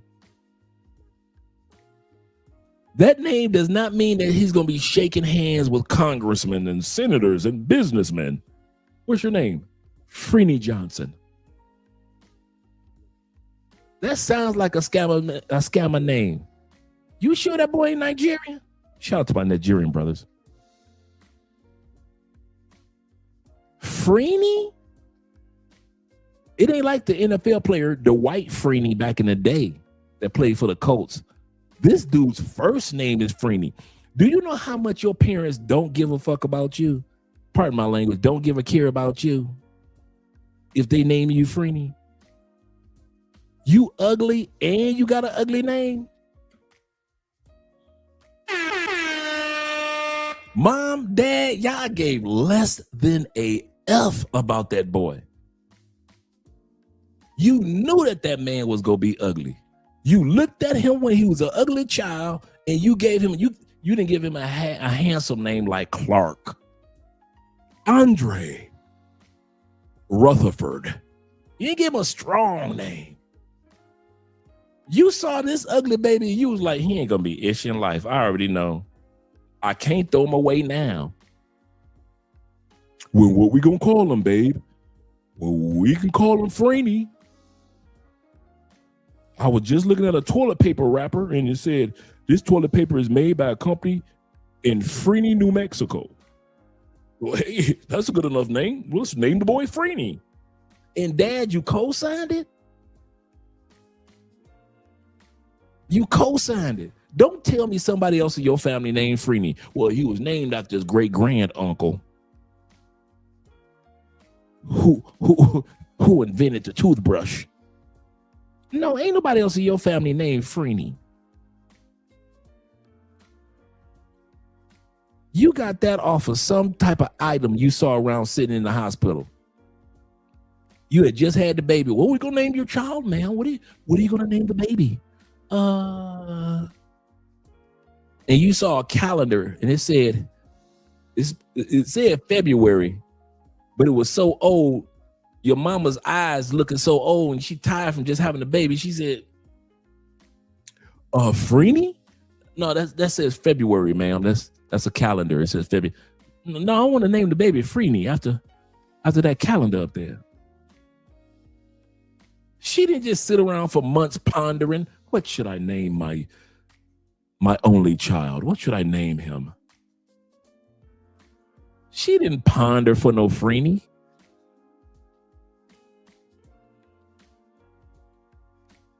Your mama was smart.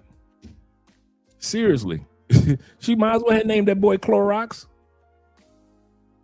She might as well have named that baby Clorox. What's your name? What's it? Chlor? Chlor? Yeah, it's short for Clorox. Your mama named you Clorox? Yeah. That'd have been better than calling that boy Freeney. Freeney, get your ass in here, boy. Freeney, did you do your homework? Freeney, you hungry, baby? The name Freeney means, boy, when you gonna get out of jail this time? The name Freeney means who you owe money to this time. The name Freeney is who you done got pregnant this time. Freeney is a name that you get when your parents do not give a F about what's gonna happen with your life. It could be 50 job applications stacked up. You got the number 1 requirements for that job. As soon as the HR look at the piece of paper and be like, okay, let's see what this what's it?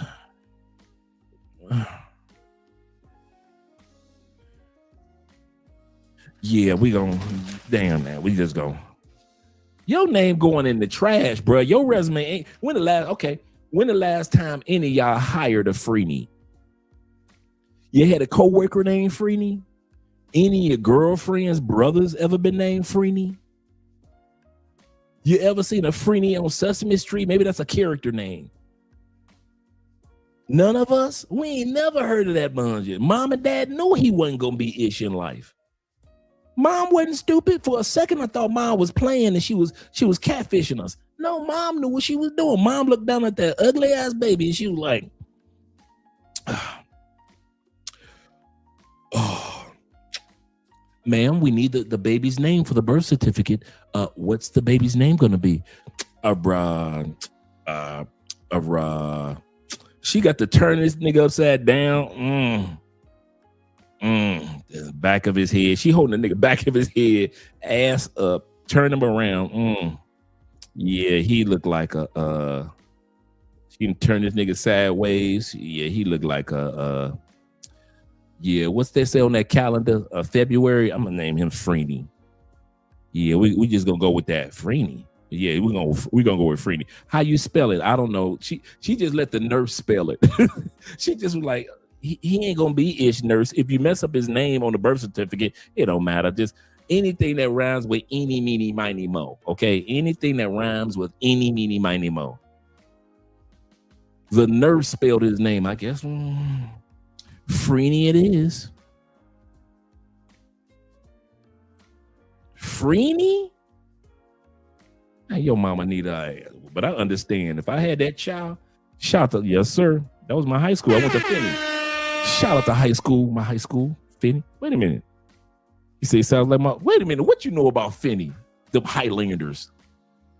Shout out to the green and white. I went to Finney. Shout out them Detroit boys. You better back the fuck up out my face, goddammit. I'm from Detroit, Michigan. Don't play with me. You are a true East Sider. You are a true East Sider. Finney High School doesn't even exist anymore. I was about to buy me some Finney t-shirts on eBay, man. Finney no longer, they took my high school. They took our high school, poor man 313, and took our high school. Parents didn't give a damn about that boy. No, that boy was Nigerian. I could tell from his name. Freeney. I rented him a gray 2018 Honda CR-V for only 4 days. I picked him up at the Santiago airport. We completed a standard rental agreement with insurance and a 25% deductible stated in the contract. He said he was going to Cabarete, but immediately after leaving the Santiago. Oh, I got jokes for you, Andy. If you want to bring if you want some jokes, I got jokes in the closet. I got jokes in the trunk. See, I'm the dude. I don't. You got the wrong one. I ain't one of them dudes that let trollers get away. I'm not one of them dudes that ban the troller. Oh no, I got jokes for dudes like you. You ain't got to be here. We ain't never even seen your ass around anyway. Why are you here? We ain't never seen you on this show. We've been here 7 years. We ain't never seen a motherfucker named Andy. Who your mama named your ass after? Toy Story? Nigga got named after Toy Story. You right now, lift your shoe up, Andy. You got your name at the bottom of your motherfucking shoe. Andy. Only Andy I knew was when I was a shorty, Raggedy Ann and Andy. Your mama named you after goddamn cartoon in the newspapers? Raggedy Ann and Andy? Your mama named you the lazy version of Andrew? The lazy version of Andre? Your name is Andy? Tell me you black. I don't know. Nigga, I need your autograph because I don't know too many black men named Andy. Just name and mama just got lazy than the motherfucker and said, fuck it. We ain't gonna name him Andre. That's too masculine. We will not name him Andrew. That's after one of Jesus' disciples. We gonna be lazy than a motherfucker. We gonna name this nigga Andy. You think I get done with trouble? Get your half a name having ass off this channel. Nobody know you. Andy. You want to pop up here from out of no goddamn where. If you don't, you need to be on the phone, call to your parents and be like, why y'all give me half a name? Why couldn't I get a whole name like everybody else? You gave my brothers and sisters a whole mama. Hello.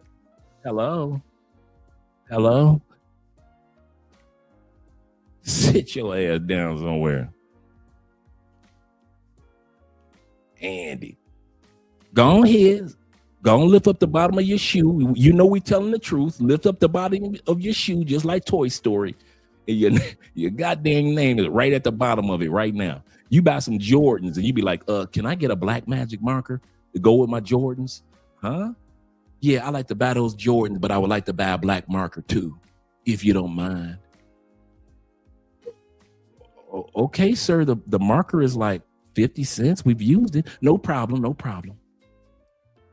You pay the $300 for the Jordans. You before they put it in the box. No. Leave it as is. You open up the damn box of Jordans. Dumb at the bottom of your Jordans because you want people to know they're yours. You don't want no woman to make the mistake and say, where you get them Jordans from? You just lift up your foot. A crooked ass A N. You know how motherfuckers be making the N where they make the line go to the other side? The N look like a backwards N. N D Y. Then you put your shoes in the box and walk out the goddamn Foot Locker. Motherfucker. I thought Daddy talking about this dude taking 5. Nigga, I don't care if I take 35. Sit your ass down and take these jokes. Take these jokes. If you was cracking jokes on me, I'd be laughing. I'd be like, shit, that's funny. If you guys crack a joke like Andre went to prison for 10 years and you came with all the prison jokes, I'd be laughing my ass off. I said, shit, we wasn't eating good in prison. Shit, 10 years was a long time. Hell no, I ain't mess with them gay dudes. So crack the prison jokes. I don't give a damn. But you ain't gonna come on this live stream and we ain't never see you before and you got half a name? Nigga, please. You done picked the wrong live stream to come on. For real, son named Opie, just lazy family, just lazy names and shit. Just everybody in the family just make it lazy ass names. Mama named Ann. So Mom, you just couldn't get a whole name. Yeah, they just named me Ann. I just named my son Andy. Damn, Mom, that took a lot of work, huh? A lot of prayer for that, huh? Shit. Sit your ass down somewhere. Lazy names having mother. They didn't put a book. They're gonna write a book of all the lazy names that have come out, and your name and your mama name gonna be right in that motherfucker, right there. Lazy ass Ann and lazy ass Andy. We need a book out of lazy names that you just ain't got to with only one syllable. Your one syllable name, 2 syllable name having motherfuckers. There's anytime your name only got 2-3 syllables, your mom be looking like, I need a book of lazy ass names. We gonna name one name. We're gonna put in there is Freezy. The fuck was his parents thinking? Real name is Frini Jarrell Gershon. I rented him a gray 2018 Honda CR-V for only 4 days. I picked him up at the Santiago airport. We completed a standard rental agreement with insurance and a 25% deductible stated in the contract. He said he was going to Cabarete, but immediately after leaving the Santiago airport, he headed towards Punta Cana. While traveling through Santo Domingo, he intentionally caused an accident in order to generate views for his YouTube channel. He caused serious injuries to 2 people. Roadside assistance and AMET arrived. I just caught that. He caused serious injury to 2 people. We got to be careful out there when we're driving, gentlemen. We got to be more careful when we're renting cars. Immediately, and he was arrested at the Villa Maya police station in Santo Domingo. From Puerto Plata, so he got arrested. I left at 11 p.m. to assist my client first, so that he would not have to spend the night at a police station and instead. But immediately after leaving the Santiago airport, he headed towards Punta Cana. While traveling through Santo Domingo, he intentionally caused an accident in order to generate views for his YouTube channel. That's crazy.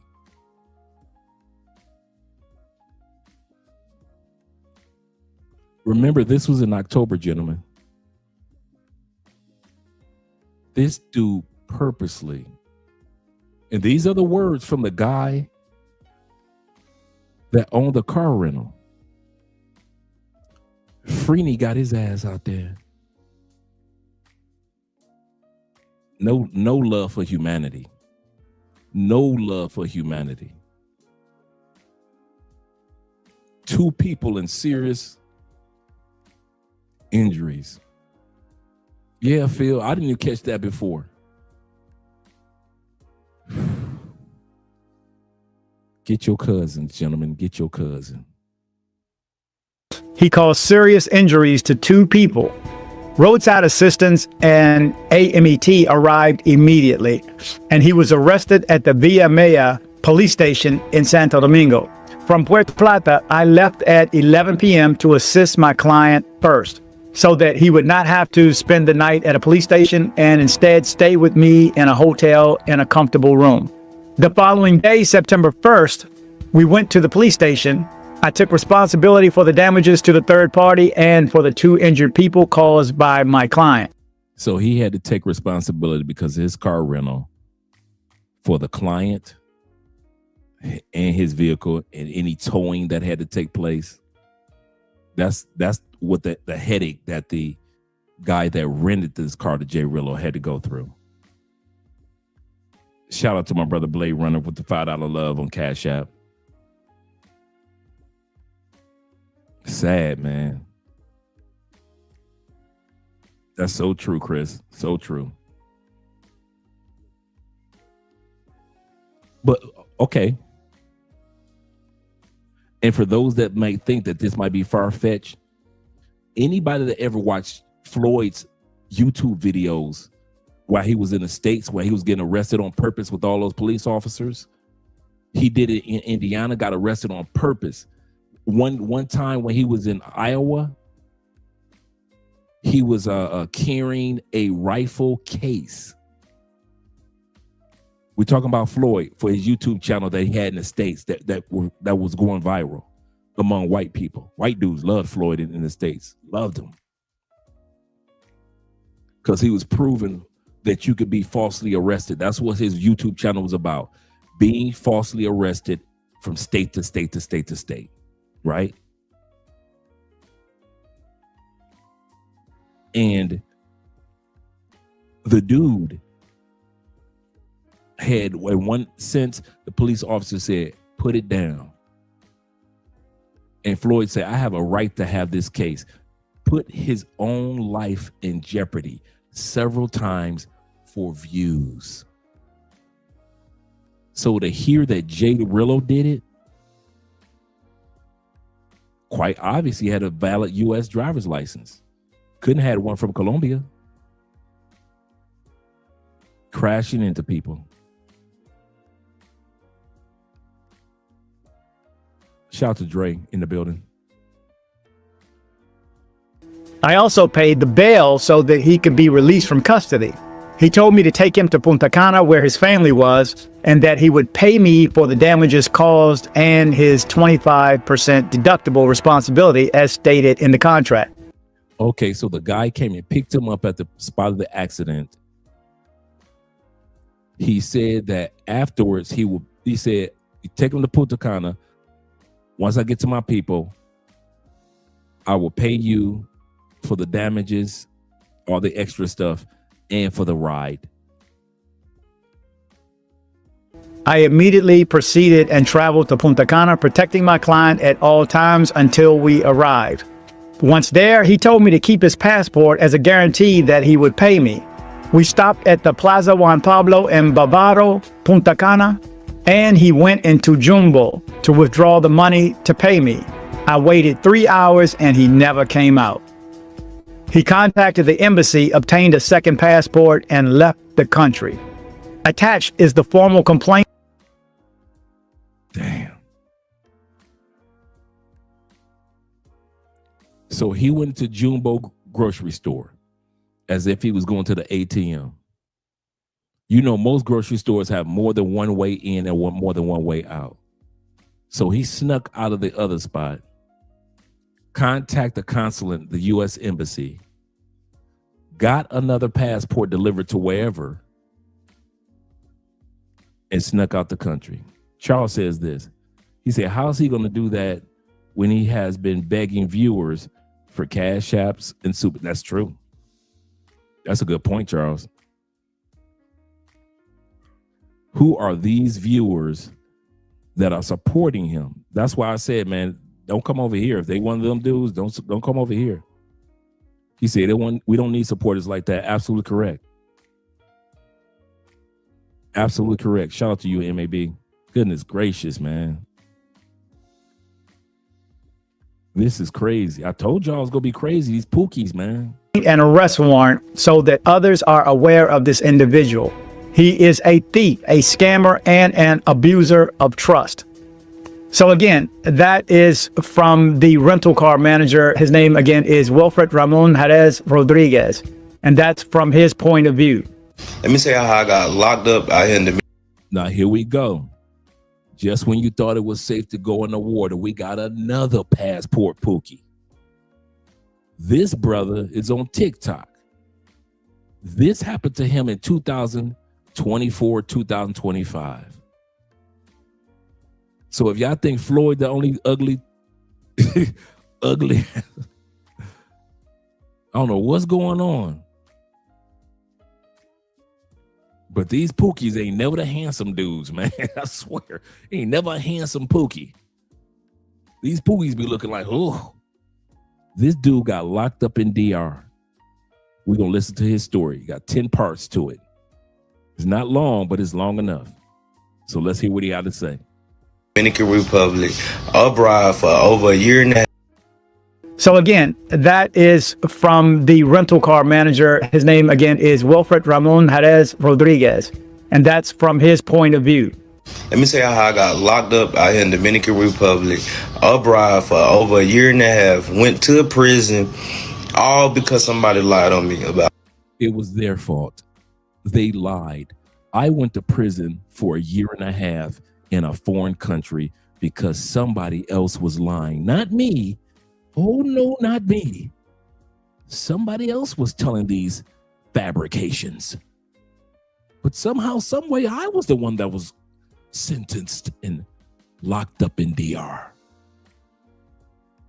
Let's go, Pookie. Let's hear what you got to say. Something that I never even did. All right. So a lot of y'all people don't know, but y'all know, y'all see little clips of my story.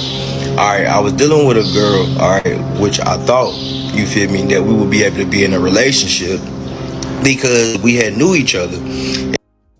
Okay. It always goes back to a girl, doesn't it? And a lot of people would be like, why, how did all this happen? Shorty had my name tattooed on her face. So I would have never thought that it would have been like that. And how many of y'all gonna deal with some women in another country that's gonna put a tattoo of your name on her face? I'm gonna say something to some of you younger brothers. Anytime you got a female put tattoos of you or your name on her neck, chest, face, it ain't gonna work out, bro. I know you think it's cute, it's a flex. Mature men, mature audiences, I think us generation, X, we didn't grow up in an era like that where a bunch of females putting tattoos all on their forehead with my name on it or under an eye or we ain't grew up with that. But I'm gonna say something to you younger brothers. I know y'all think that is kind of cool and kind of cute. She tatted my name. She in love. She put, dude, that us older men ain't never thought that was cool. We ain't never thought a female putting my name across her shoulder, not her shoulder, shoulder blades in the back was cool. Across her chest in the front was cool. We ain't never thought that was cool. You asking for we always said this, our generation, we always said this, no matter if she put a tat on her arm, on her butt, whatever. We always said this. Yep, Blade Runner. If she put the tat on, the relationship gonna end. That's how our generation was raised. We was raised, don't put a tat on. Why? It ain't gonna last. Now we knew there was no really proof for it, but we still was kind of like one of our little urban legend type of things in our community when we were coming up. So having a chick put a tat on you, that was taboo. If you want the relationship, that's how we was raised. If you want the relationship, you can't have a relationship and a tat as well. So we didn't get all that mess. Y'all generation came millennials, Gen Zers, and y'all think that's cute. I'm here to tell y'all, bruh, it ain't cute. And for y'all to sit up there and let these young ladies put this on them thinking that y'all gonna be with them forever, and you know you ain't, but you just want the flex. Dude, what does that say about you, bruh? Yeah. That's crazy, man. Andre got a little almost invisible butterfly right there. And she got some doves, small little doves back there. That's it. That's it. She is no. And if you meet Andre, you won't even notice the little butterfly. Just a nice little butterfly right there, little monarch butterfly, and some doves, like small little doves in flight, and that's it. I ain't gonna be walking around with no wife with a bunch of tats. Yeah, I'm like that. I can't stand a bunch of tats on a chick. The new tat is no tats. There's so many tatted up chicks. The new tat is no tats. That's the flex, no tats. Let's continue on, gentlemen. I'm going to shut up for a minute. You feel me? It was a baby involved. So the girl that I was dealing with was kind of like jealous, all the time jealous, always just abusive and always putting her hands on me and shit. But I wouldn't put my hands on. Let me remind y'all, Charlie decided that she wanted to, get me locked up. But let me tell you how she did. First, we never had any problems. We never had any issues. Everything was good. So I posted a video of me in the house. She was arguing about a test that I needed to take, which was been a DNA test. So everybody was like, why you say on the video, you gonna find out. And I was telling her, like, you gonna find out that I take care of my kids. You gonna find out just like how my other baby mamas found out that I do what I'm supposed to do. This dude say the other baby mamas, plural.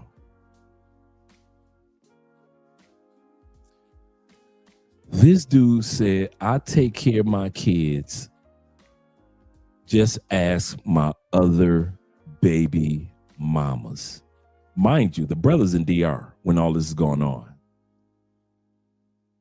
So based off how he's telling the story, he's got kids. I know I said I was going to shut up. But it's getting juicy, okay? Like you gonna find out that you can't just go to the government when it comes to me because I know how to hustle. So anyway, the girl decided that she was jealous because some women that I dealt with in this in a restaurant, she felt like I was always talking to her, but I was actually trying to like do a business. The lady owned restaurants out here in Dominican Republic, and she was trying to offer me a bar. So I started talking to the lady so we can end up going to the place. We would actually go to the bar and figure out like all the shit that I needed, how much it would cost. It wasn't even crazy amount of money. But I even tried to get her to go. But with her finding out that she was pregnant, which I don't even think she was even pregnant by me, we'll talk about that later. But at the time, we found out she was pregnant, and I offered her. I'm like, hey, yo, come with us to come to the bar or what? Now, what me knowing that she was pregnant, I would never put my hands on her. Never would, never will, just didn't do it. All right. So she decided every time that she got mad and angry, she decided that she wanted to put her hands on me. Now, what I noticed about her whenever she was putting her hands on me is like she always like put her face out like, yeah, hit me, like she would want me to hit me. And I'm like, nah, something wrong with her. She crazy. I'm not gonna put my hands on you. Now, what Shorty did when she would like throw shit at me all the time, like lamps and shit like that, Shorty would actually hit herself. Like, I don't know if you ever seen the. He said she was throwing lamps. Old school. She throwing lamps. Movie Thin Line Between Love and Hate. I watched this movie with Martin. Whenever the girl was hitting herself, Shorty would do shit like that, take pictures of the shit, and then come and show me this shit. And I'm like, why are you showing me that? Like, you did that to yourself. You the one that's throwing shit all the time. She like, I never thought anything about it. Left it alone. So one day, I decided to go to meet the lady at the bar, because that was the night that she was showing me like the bar. She pulled up, and they got into a bad, heated ass argument. An argument that was so crazy. Shorty was in there fucking up the restaurant. I don't want to say the name of the restaurant, but it's a nice ass restaurant, and it started with a K. And y'all can go do y'all research instead of D'Amico and figure out what it is. And it's on Omarosa. There we go. So they end up getting into a bad argument about it, and the lady in the restaurant told me, I should have listened to it whenever she told me. She was like, you know, it's a group of women out here, because they end up getting in an argument, and she had police friends, and ended up finding out her name and shit. She ended up telling me something about like how girls be out here, which with chapter daughters, they come out here and they do little shit like this, start arguments and want you to hit them and stuff like that. And she was like, just be careful. If you want me to, we'll go ahead and get my police friend to do an order of protection, what I should have did, but I didn't do it. But I didn't want to go back to the house because I knew how the shit was gonna go, because like Shorty was always abusive all the time. Like, I just knew how it was gonna go, so I just left it alone. So she wanted me to come back home, which I didn't even think about it. I was like, nah, Shorty offered me an apartment because she owned an apartment. So I went to the apartments that she had gave me, and Shorty just didn't like it. She just didn't like it at all. With her knowing that I'm inside this woman's apartments, she's feeling some type of way. So I'm not coming to the house. We're talking. We're communicating. I'm seeing her. Like, I come to the house. It was not too far from down the street from the house. Like, it was walking distance, maybe 1 or 2 minutes. So like, I went over there. I'm trying to grab my things, like get my clothes and stuff, like back and forth, just trying to, you feel me? So she feels some type of way. So she just starts an argument with me. And then she just started putting her hands on me. I'm like, hold on. Now, mind you, as he's telling this story, excuse me, he already said how violent she was. Let's lay the foundation. Stateside brother saves his money, goes to DR. Whether he was watching a tailor-made dream video or somebody else's that went to DR. I'm going to DR. Went there, and out of all the Dominican women that was there, he found him a problematic woman. It happens. Okay. Why didn't he leave? This is not your country. Not your home. The way that it sounds, he was living with her. A violent woman. Fellas, I understand sometimes money is right, sometimes your money is wrong. I got it. We all been there, right? Sometimes your money just right, sometimes your money gets tight. I got you. I mean that. But if you go to another country and you got to live with the girl in Medellin, go on back home, bro. Get your money right. If you go to another country and you have to live with the chick in Thailand because you ain't got nothing to go back home to, bro, go on back home, get your money right. I don't care if you got to rent a room back home. Go on back home, get your money right.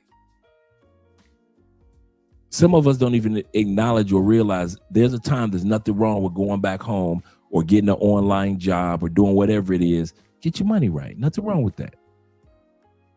If you're a man, you've been there. You've been when these times are tight, times are good. Feast or famine. You've been there. Let's not judge another man.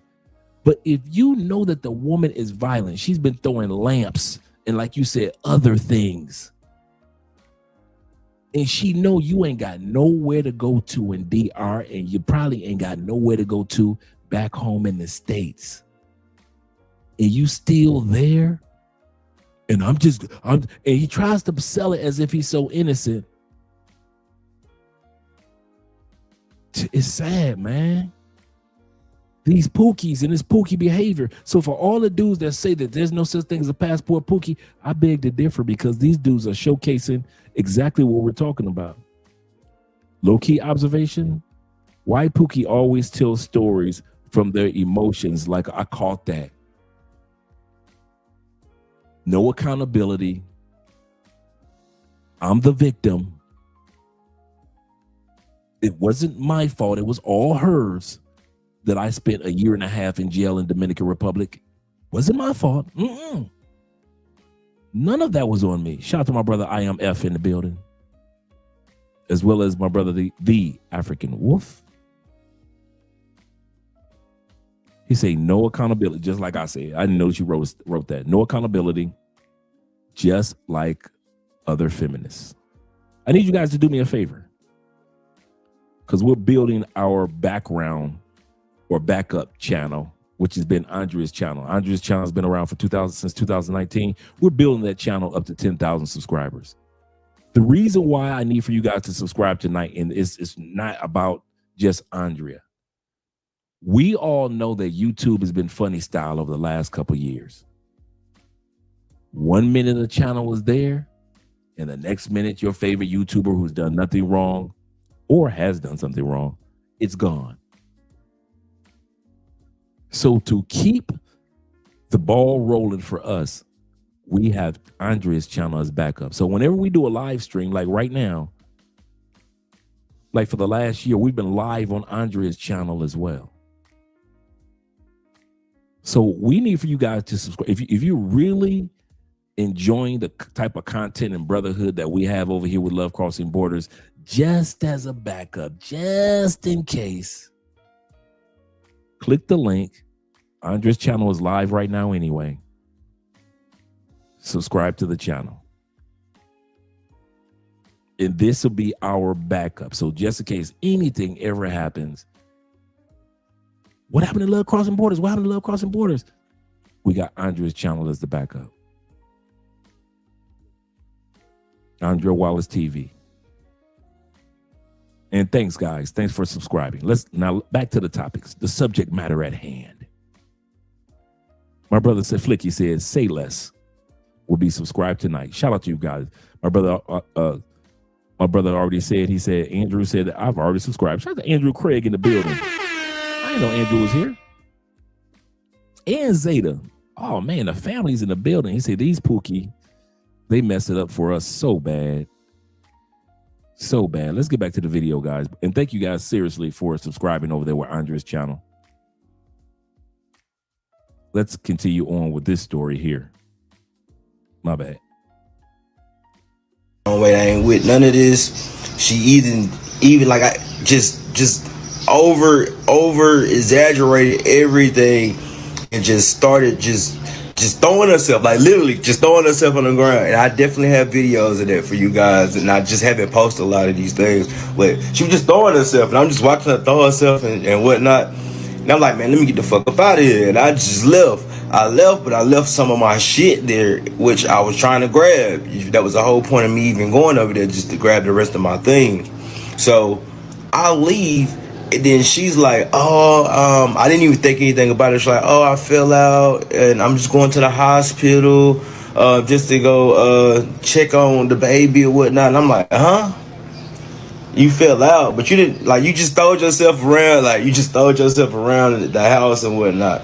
But come to find out, that is when she was building up her order of protection shit against me. So she went to the hospital and told them that I punched her in the stomach like numerous amounts of times, which I never did. I record everything. I record, especially when it comes to women, especially in a foreign country. I record everything. I record everything. So she said I punched her in the stomach, kicked her, and did all kind of crazy shit. Man, it was no bruises on this woman whatsoever. So I'm not thinking about any of this shit. I'm like, man, look, I'm about to get ready to leave. I went back to, I was already at the crib, but like the lights and shit was always cut on and off inside the apartment that I was. But with her knowing that I was very uncomfortable with being inside of the house with the lights and shit being off, she's like, all right, come to the house, baby. I'm sorry. I should have never did this. Just trying to get me to come over there, to come to the house, which I didn't have no problem with because I'm the one that paid for the shit. I was the one that was reading out the motherfucking shit. It was just in her name because she fucked up my app. And when I think about it, when I think about this shit after the long run and how everything is done, I feel like she kind of fucked it up, the app, doing that shit so she can get the house so it can be on her terms versus it would have been the other way around. If the police would have came and it was in my name, they would have just kicked her ass out. But anywho, so she tell me to come over to the house. I'm gonna cook you breakfast, like just shit, normal shit that I was used to her doing for a nigga every day, like cooking breakfast, So I get over there.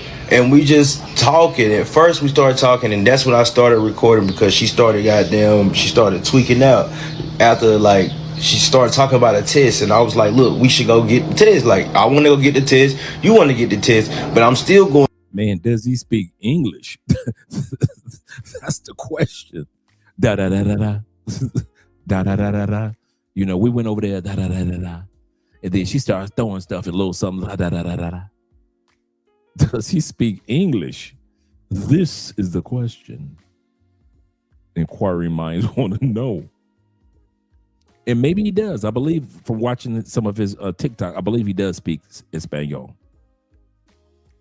Did it help? No. Some of you dudes you guys are great in Spanish. But if you're not up to par with, you know, who you should have in your life and who you shouldn't, that could be a little problematic.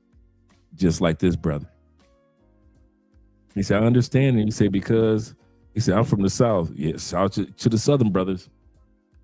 Shout out to them Southern brothers. What you really know about the dirty South? What you really know about the dirty South?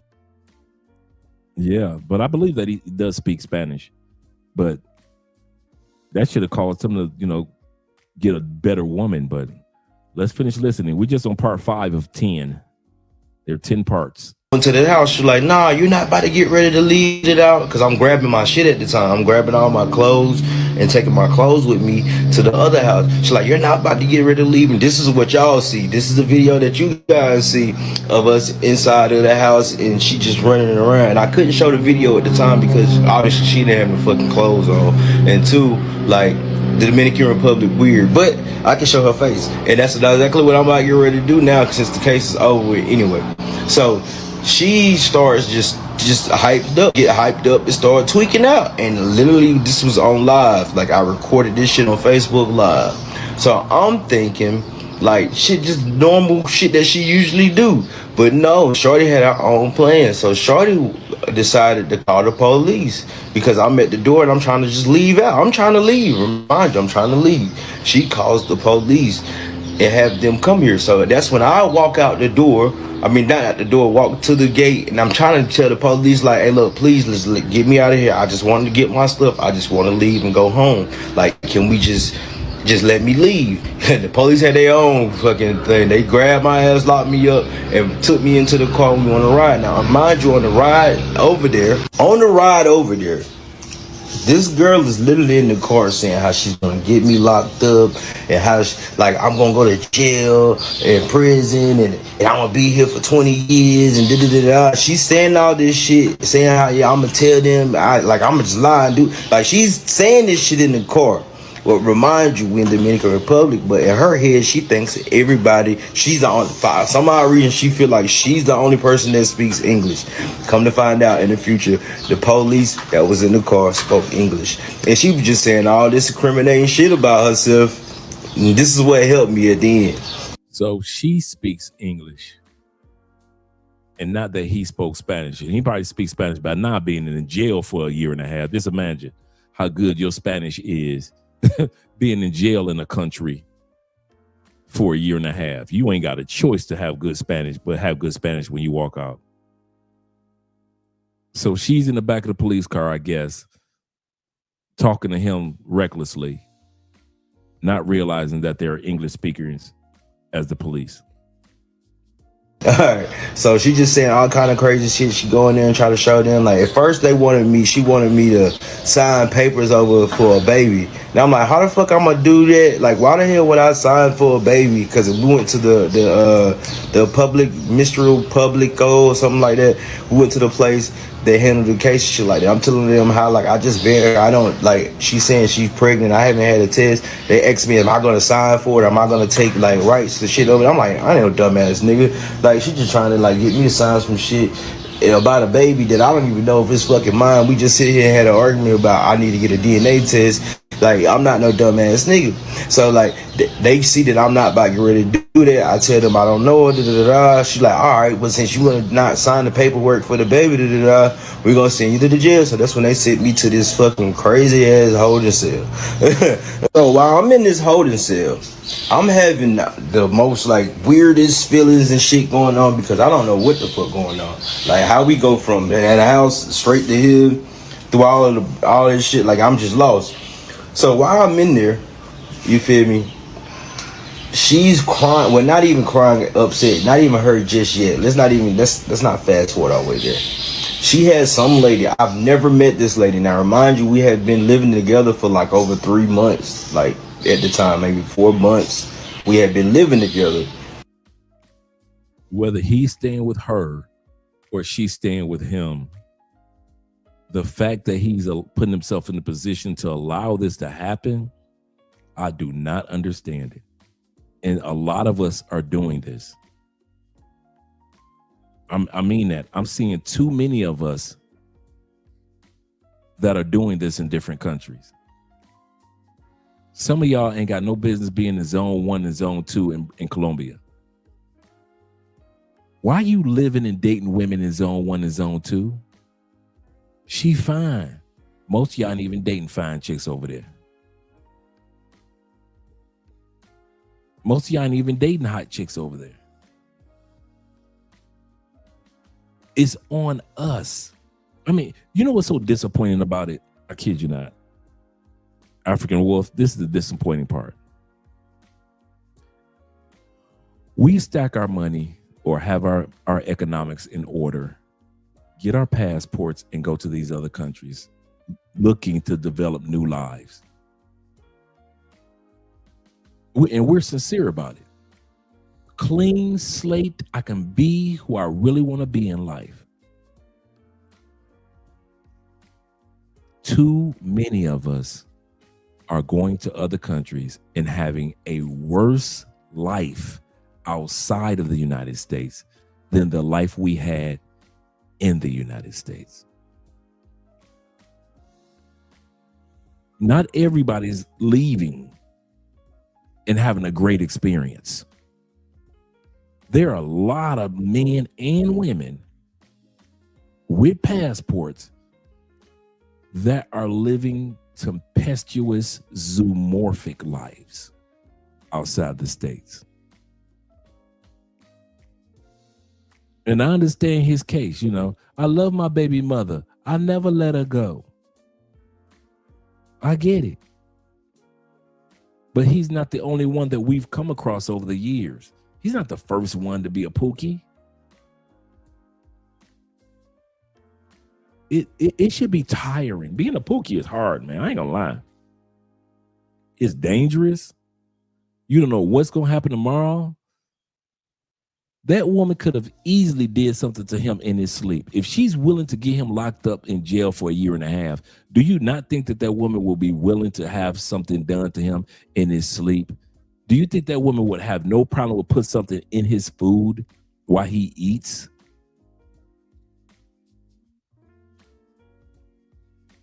That I love my baby mother mindset, that's got to go. I love my baby mother. I never let her go. Shout out to Bobby Coltrane, to the Coltrane family in the building.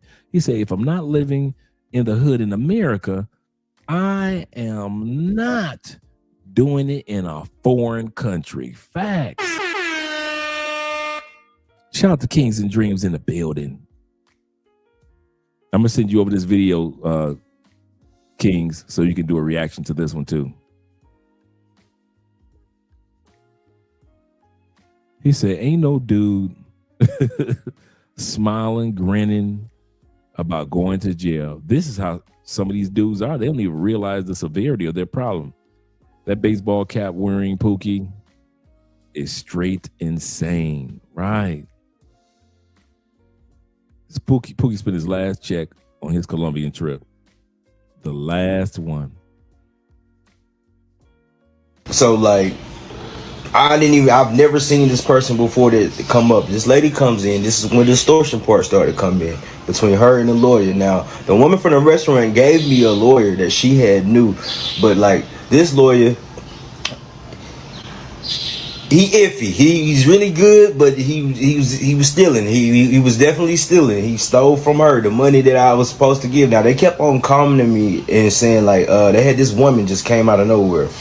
And she's trying to like get me to pay like this amount of money that I just wasn't going to pay. Like somebody come up to you ain't never met them before, and they just telling you, hey, look, you need to pay $8,000, $10,000. I'm like, y'all, I'm not about to get ready to pay $10,000, $8,000 to this woman. She know that we live together and all this extra shit. And plus, why the fuck she ain't back here? Or why my lawyer ain't like, why am I talking to you type shit? You feel me? So like. Number two. Number one was he shouldn't even had her in his life. Number two, he should not have even been in a relationship with this woman, living with her. That's number two. Living with people in other countries, and you know she ain't right, and you know that you aren't right. That's bad. Number three, he just mentioned it. Let me bring that back. Like, y'all, I'm not about to get ready to pay $10,000, $8,000 to this woman. She know that we live together and all this extra shit. And plus, why the fuck she ain't back here? Or why my lawyer ain't like, why am I talking to you type shit? Many of us make the mistake and assume that when we go to other countries, our American laws go with us. You think how they do things in the county jails in DR are equal to the Caribbean, are equal to Japan's, are equal to the United States? They're not. Well, I should be getting a law. Who told you that? Well, my attorney, who told you that? Did you research it before you got on the plane? Because we've seen a lot of people get locked up in Dubai thinking that they knew the laws, and all you knew were the laws of the states, and you didn't know the laws of Dubai, and now you're locked up. Number 3, stop going to other countries assuming that you know the laws of those countries. Get to know for sure the laws of those other countries, at least a few of them, about 5 or 6, right? But to be going to other countries, I need to see my lawyer, and why isn't she back here? And what? She's the one that's pressing charges. Why should she be back there? Is it just me?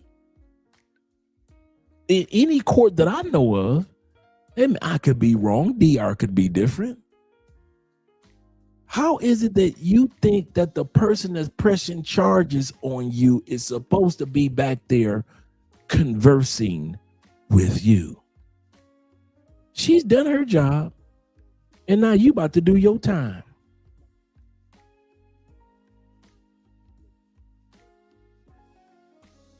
Feel me? So like, this woman just knew that I just wasn't gonna do it, so she would come back. She was like, well, do you got this amount? Then like the lawyer come, and then he like, well, do you got this amount? And I'm like, look, I give you this right here, and let's go ahead and just let me out so I can go home. All right, so which was like probably $2,000 or some shit like that. It was $2,000. I gave $2,000 him, the lawyer, $2,000. He would give the money to her so we can get this shit out the way. This nigga ran off with the money. How many of you guys are surprised? I was waiting for that one. By the way, for all you guys that think that I've seen this all the way through, I haven't. I've seen it in snippets. I was too busy putting it together. So I'm looking at this for the first time as you are. And I was waiting for somebody to scam him. I was waiting for him to put some money in somebody's pocket so they can run off. You are in jail. Instead of taking your butt to at least talking to a police officer, I would have been listen, officer before you put me in a car, before you put me in this police car, officer. I got 500 USD right now. Drop all this. Let all this go. I didn't put my hands on her. I know she cussing and fussing. I got 500. 500 for me and my partner. Oh man, y'all trying to hurt me. Okay. 300 for you, 300 for your partner. I could do it like that. That's before the 500 was 250 each. Now y'all got 300 each. Y'all can go home, eat good. That's your money for the month, bruh. You want to wait to negotiate while you in jail in DR, and you didn't talk to the police officers on whom you really should have negotiated with? Man, y'all doing this bass backwards, bruh. It is not this hard. I'm gonna say something to y'all for real. Y'all ready? All you guys that are thinking about moving to another country, it's not as hard as these dudes make it look. Living in another country is not as hard as JRello and all them make it look. This brother, living in another country is not as hard as these dudes are making it look. Just in case some of you guys, because I know you hear all these horror stories and dudes getting drugged on. True. But you also hear the stories of me and all the other guys in the comment section. It is not as hard as you guys are making it to be. These dudes make relocation look hard. It is not as hard as Floyd made it to be. Being in Brazil, shout out to my brother Austin, but moving to Brazil is not as hard as Austin made it out to be. There have been plenty of brothers that were in Brazil making movies about Brazil. Don't forget, brothers made movies from Charles Tyler to my man Al Greaves made movies about Brazil. Ain't nobody say nothing. You know why? Because them dudes don't make it hard to live in Brazil. Austin and the young dudes came along and made it hard to be in Brazil the way that they were doing it. There are plenty of brothers that are living in all you guys, I kid you not, that are thinking about leaving. These are not the examples that you want to watch. These are not the examples. We watch these guys for entertainment, but in truth, shout to Kings and Dreams. It is, these dudes aren't the real deal. He said, Big Bro took my thumbnail title tonight. Like I said, you didn't know about this one. So in return, Jay, I'm going to get you the video of this one so you can do a response to this one. Because a lot of guys don't know about this particular event that took place. So I got your back on this one. Shout out to you with the super chat.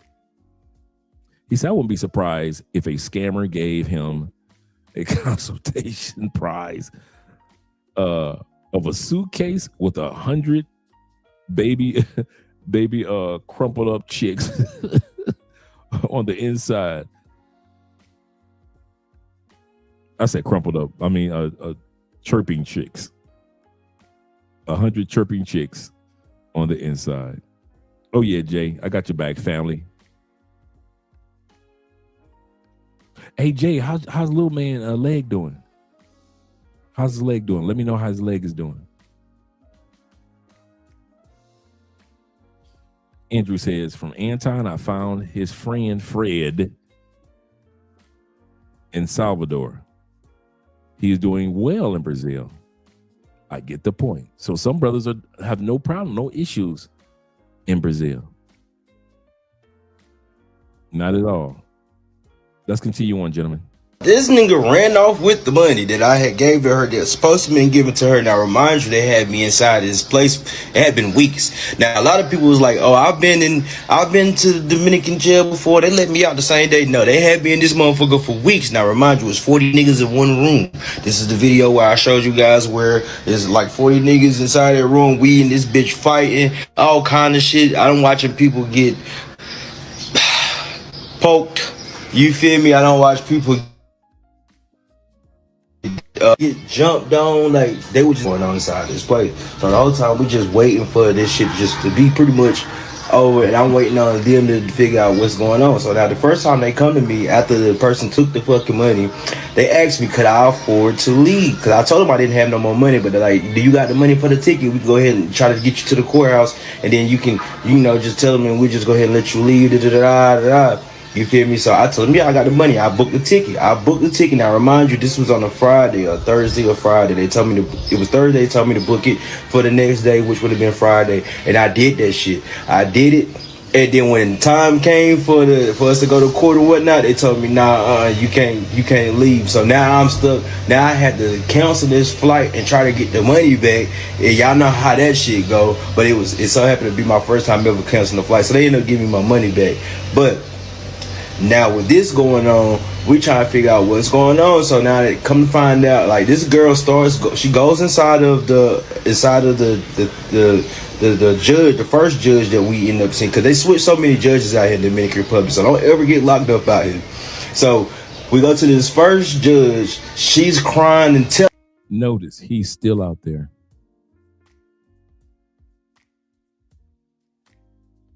He said, don't ever get locked up out here in the Dominican Republic. He's still out there. After doing 1.5 years in jail.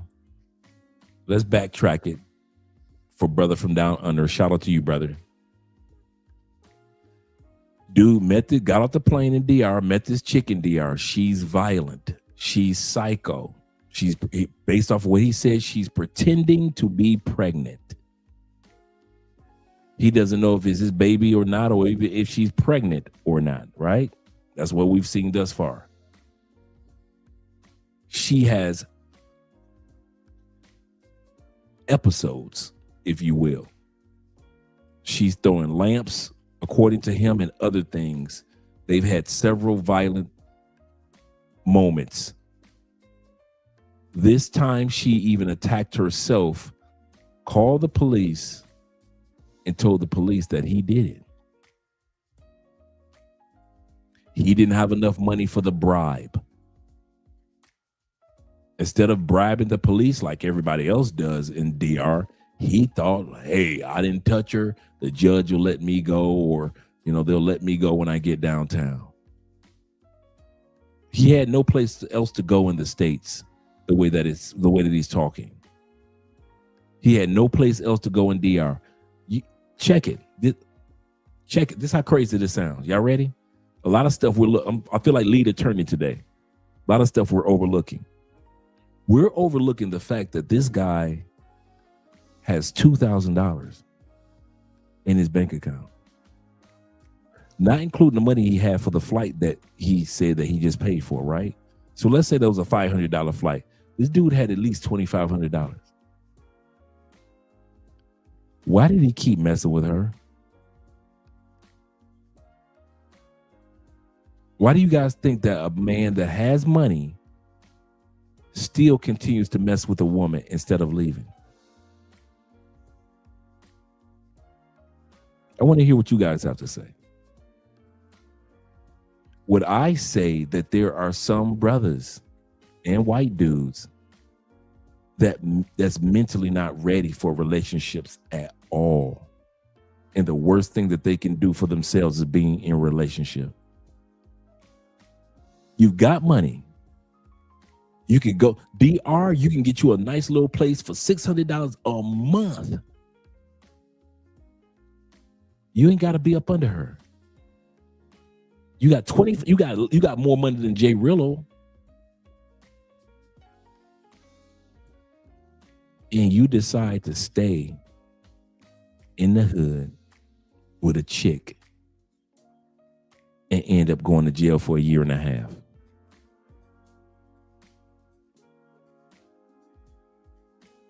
End up going to jail for 1.5 years. King says this, he has to do 4 weeks in rehab. Basketball. Oh, he has to do 4 weeks of rehab. Oh, does he?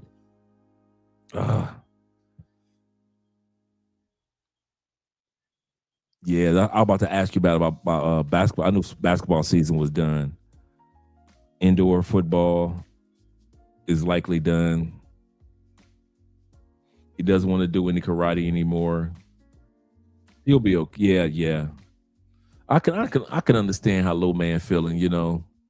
He's used to playing sports year round. That's all you've ever had him in. And then all of a sudden, he has a little situation with his legs. So I know he's kind of like feeling like, man, I'm missing out on my friends, in sports that I'm missing out on.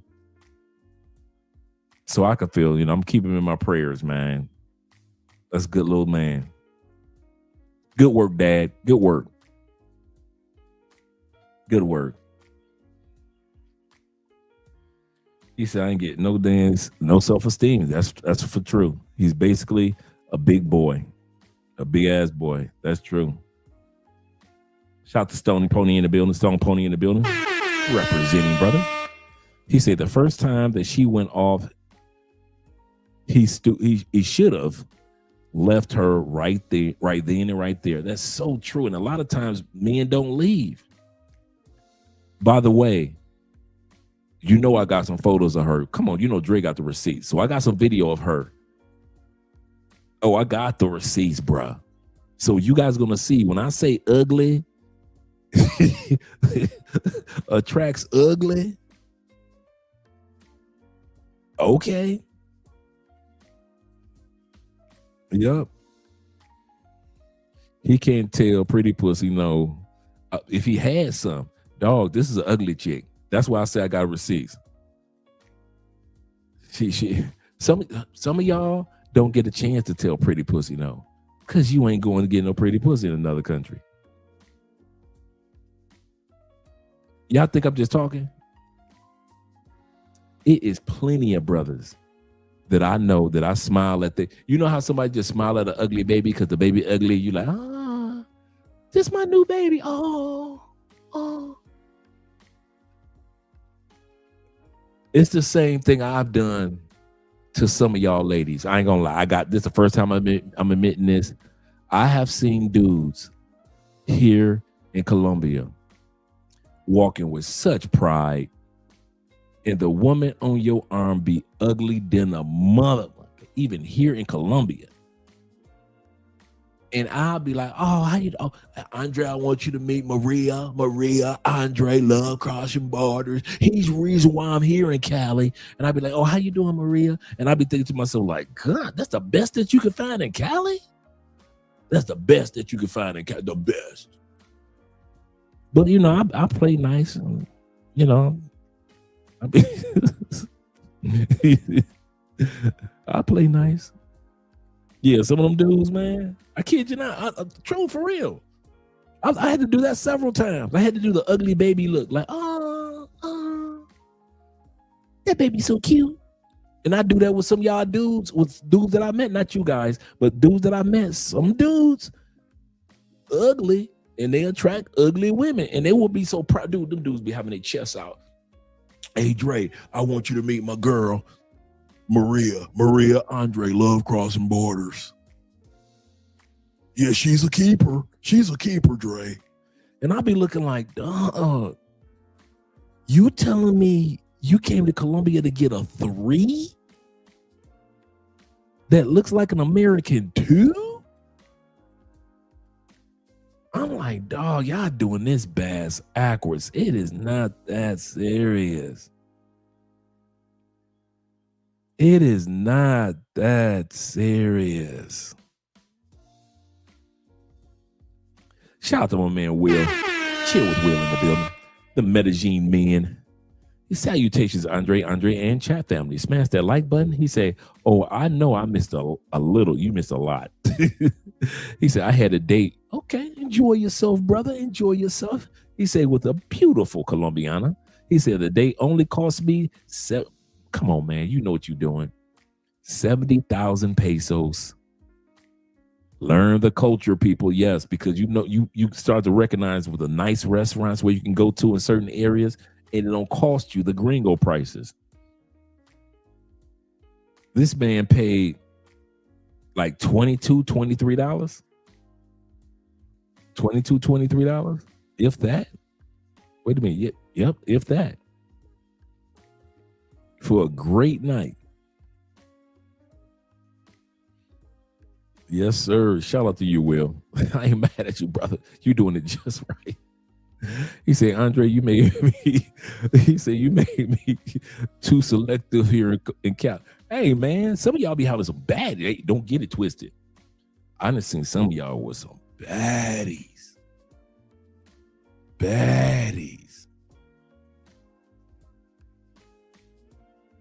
Don't get it twisted. One of the brothers in the comments met him with some twins. I ain't gonna say who it was, but he know. Had some twins down here. I was like, okay, bro, I see you work. Oh, actually 18. It was 18. Shout out. 1864 for an amazing day with a beautiful woman in Medellin. I ain't mad at you, Will. Do you, bruh. He said, salute family. He said, took your advice, brought that Louis Vuitton imagination, and bought stocks in LV. Yeah, we're gonna do a part 2 of that particular episode. The Cologne episode. That was fun, man. That was a fun episode. Yes, sir. Let's continue on with the video, gentlemen. Telling them how she's lied and she's sorry and it should have never happened. Can you let them go? Let them go. They wasn't hearing that shit. They was not trying to let me go. None of that. So I'm sitting. They sent me back to the goddamn jail. They sent me to the jail, and then I'm just sitting in this motherfucker, just trying to figure out what's going on. So time went by. I told y'all a little story. I go in details in another video about like the insides of the jail, but like we inside of the jail and whatnot. They end up sending me to another prison.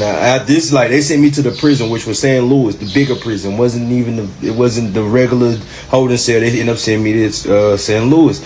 So St. Louis, I'm trying to figure out what I'm gonna do, how I'm gonna get this money, for me to be able to leave. So the whole time that I've been inside of this prison in St. Louis and Benefits Collab, I don't even know how they let it happen. The same person that they had a order of protection on me, she was able to come to the prison, come to holding cell, all of that, bring me food and shit.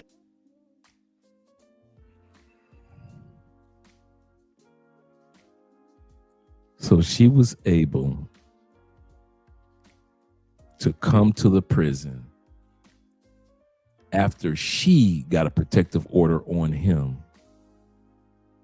He still was having her bring him food, zooms and whams. Shout out to my brother for the $20 love. It's a good show, brother. Good show. I hope you're having a good time, Arliss. Goodness gracious, man.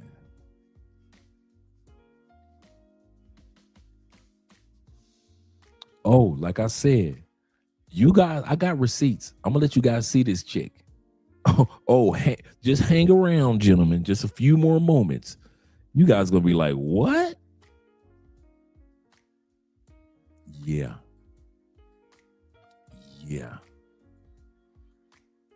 In the Black Men's Travel WhatsApp group, they destroyed him when they saw the chick.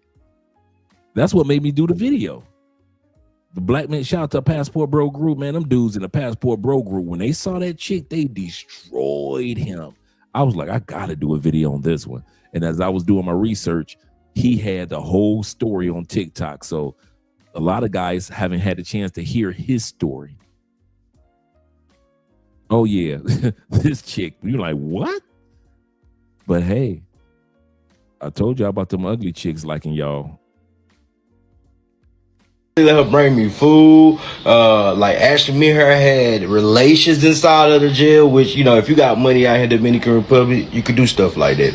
So we just vibing, trying to figure out. I'm trying to work my move, trying to get the hell up out of here, because like I'm like, man, look, I gotta be on this bitch good side, however it is, because I don't know what the fuck going on. I don't know how they gonna do me. And I already had heard stories about the Dominican Republic and how niggas be lost in the system out here. So we end up going to court, you feel me, a couple of times, and then they end up letting us go. You feel me? They let me go. So now me thinking like this shit is over with. You feel me? No, it's not over with. They told me I had to, they let me out and made me sign paperwork for 6 months. Now the whole time this is how I was stuck out here for a year and some change. Well, a year and 8 months, 9 months, whatever. And they made me sign paperwork. I signed the paperwork. Every month I would have to go every month and sign paperwork, just like how 6ix9ine had to do. I had to come every month physically in face and sign the paperwork. So I'm thinking whenever I'm done with this, like they'll let me go. You feel me? But nope. They did not let me go. You feel me? So now remind you, the whole time that I'm doing is signing paperwork, I'm still trying to be on her good side because it's a baby involved. So like I'm helping her prepare herself for. Now, this all started with the baby. We still haven't found out. I think maybe he'll tell us. He hasn't told us if this is his baby or not. But check it. Once again, I'm doing the lead attorney thing. Shout out to lead. Didn't this brother just say he was in prison hiding it? Now, this all started with him saying that she was pregnant and it could have been his. All this started from him denying it, and she just went bonkers, right?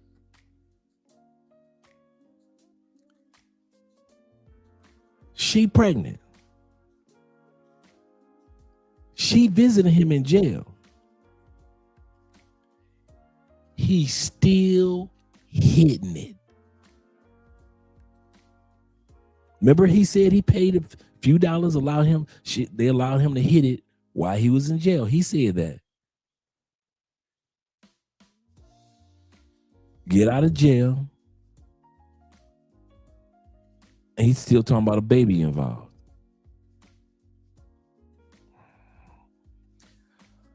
Oh, these Pookies. Let's bring that back. Let you guys hear that again. Well, a year and 8 months, 9 months, whatever. And they made me sign paperwork. I signed the paperwork every month. I would have to go every month and sign paperwork, just like how 6ix9ine had to do. I had to come every month physically in face and sign the paperwork. So I'm thinking whenever I'm done with this, like, they'll let me go, you feel me? But nope, they did not let me go, you feel me? So now, remind you, the whole time that I'm doing is signing paperwork, I'm still trying to be on her good side because it's a baby involved. So like, I'm helping her prepare herself for whenever the baby comes. So now the baby gets here. Now we going to court, but the baby gets here. And shit just started getting weird and left because I'm asking her for like a DNA test. Like, let me get a DNA test. So she feeling some type of way. So when it came time for us to go to court, you feel me? She came one time, and then I kept on stressing about the DNA test and how I wanted. And then she never came again. Never came to court no more. Like we stopped talking. I stopped talking to her. Like in the beginning of this year, in January, I just stopped talking to her because I'm like, look, if you're not gonna give me a DNA test, there's no reason. And then plus, I done got comfortable at this point out here in the Dominican Republic. Like, it is what it is. So y'all ask me, how did you get stuck out here? All right, so as we have in this court case, she's telling me how she's not gonna come to court.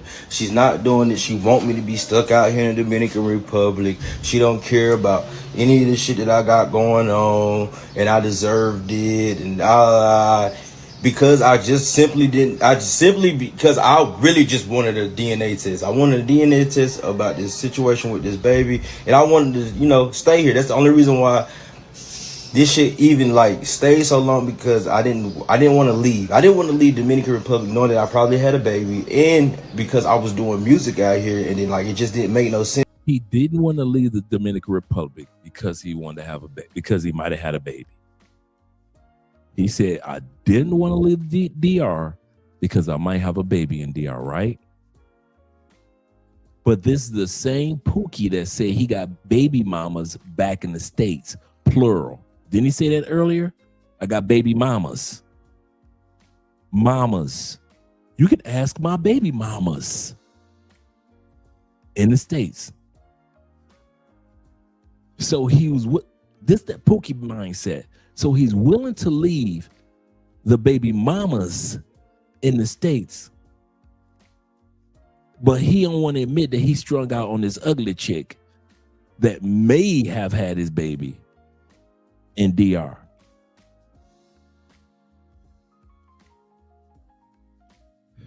Where's a daddy when you need one? Fathers, we're calling on you. Some dudes need an uncle, a father, a good older friend. They definitely put a DNA test on you out there. He said, that's how I know he's lying.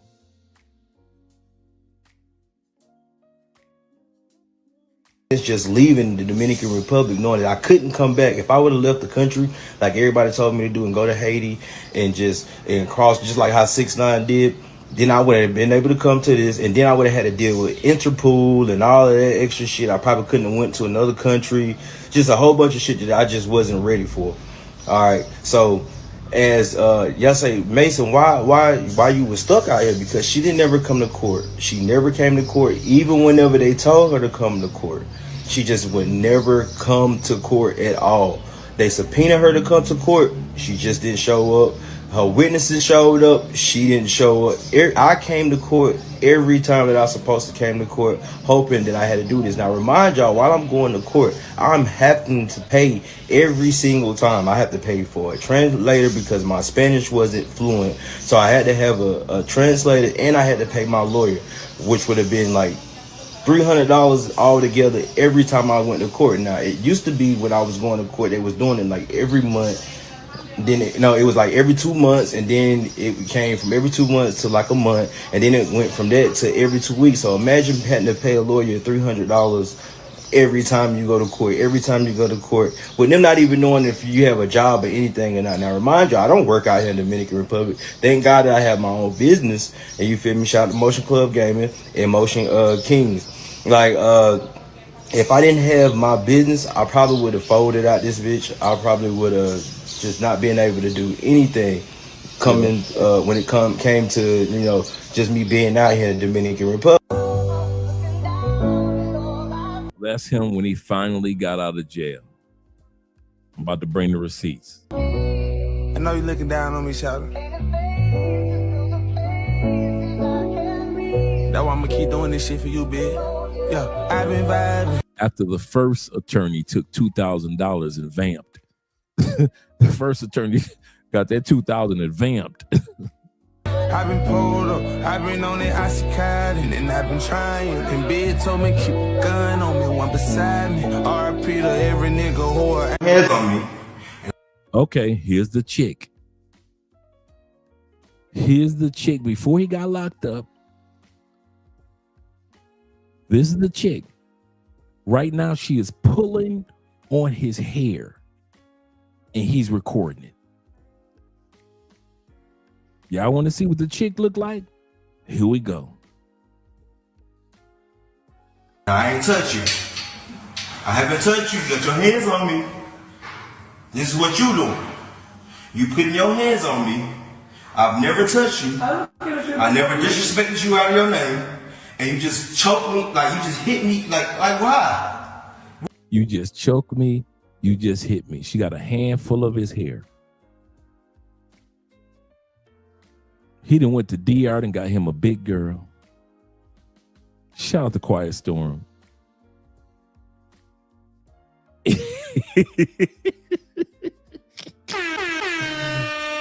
You definitely gonna have to watch the replay of this one.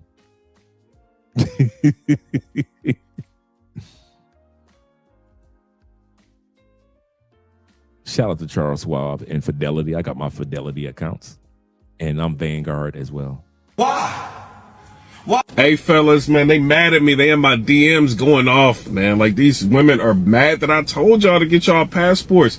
And I don't understand why y'all mad. You know, I mean, obviously you're gonna have your simps out here. Some simps are gonna just simp for the women. They don't really care. The woman drag them along. He gotta constantly compromise all the time for every little thing. And some guys are just cool with that. They're cool with being simps. Some guys don't want to feel like kings. Like, it's what it is. Like, you got the jesters and you got the kings, man. I'm just telling you, get your passport, go overseas, look on the other side of the ocean, and you will be very, very shocked and surprised to what is on the other side of the ocean. Ideology is that they're escaping the hatred of feminists, women, and are traveling somewhere they can thrive. They believe the ideology that by seeking foreign women, they can find a more authentic, fulfilling, and harmonious relationship. This is seen as a way to restore the natural balance between masculine and feminine energy. This is triggering some women because they think that these men are bros are thriving, and you kind of have to respect it.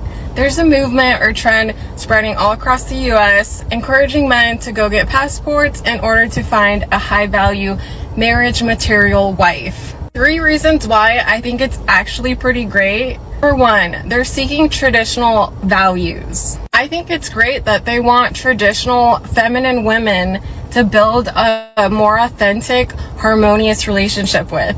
Traditional women value family over having the next best thing. And There's only one problem with her narrative. She doesn't take into account passport pookies.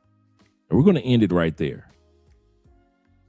She doesn't take into account in her narrative, and I agree with her, a lot of us who are positive dudes that are really good dudes, we're just looking for somebody to love and love us. Or just doesn't have to be married, you know, you just good woman or good women, right? The problem is this. The problem is the passport pookies. These guys are not looking for good women.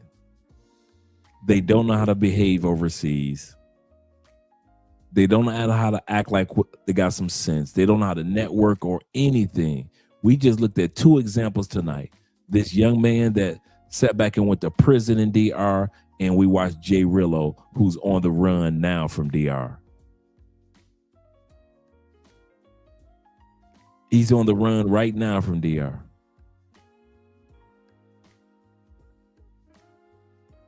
So at the end of the day, gentlemen, I'm here to tell you, make sure that if you're going to travel out here, act like you got some sense. And most of us do. I'll say 99% of us do it, but it's always that 1% that makes it look bad for the rest of us. Let's get ready to do some outros. We know we got to slow this live stream down so International Quiet Storm can watch the rest of it. He said, when I see passport Pookies, he said, I ignore them like I'm stupid. I do too. I won't lie to you. I ignore them too. He said, I could smell debauchery on them. Yes, sir. Yes, sir. And Jay says this. He said, he's on the run, and the U.S. and DR has, and I thought about that too, the extradition treaty. I thought about the exact same thing. That's a good point. That's a real good point. Oh, that's a conversation between Tevin and Dave. Shout out to you, gentlemen. Slim says this. He said they're going to have to give JRello and Floyd and Maduro the Maduro treatment. He said, down with the passport Pookies. Yes, sir. You guys are absolutely correct, man. Absolutely correct. We do not associate with the passport Pookies at all. At all. Great show, Dre. And Will says this with the super chat. He said they are spending that bag for a woman they hardly know. That's another thing, man. Test, and be observant or an observant. Yes, you got to vet these women, man. He said when they ask for expensive items, I say no. No Colombian dude is spending it like that. And as for Andre, I 100% agree. I'm not spending it like that. You ain't my wife. You aren't part of my life. I am not going to be spending money on you like that. You are absolutely correct. He said, I have to rewatch this. Oh, you guys are going to have fun with the rewatch. I know I'm watching this tomorrow anyway, so I got to watch this one tomorrow. I'll be watching this one while I'm in the gym. Shout out to you guys. Let's get ready to do some of the outros and enjoy some of the new outro videos that we have over the last couple of days. Glad to see you guys here today, and I will be seeing you also mañana.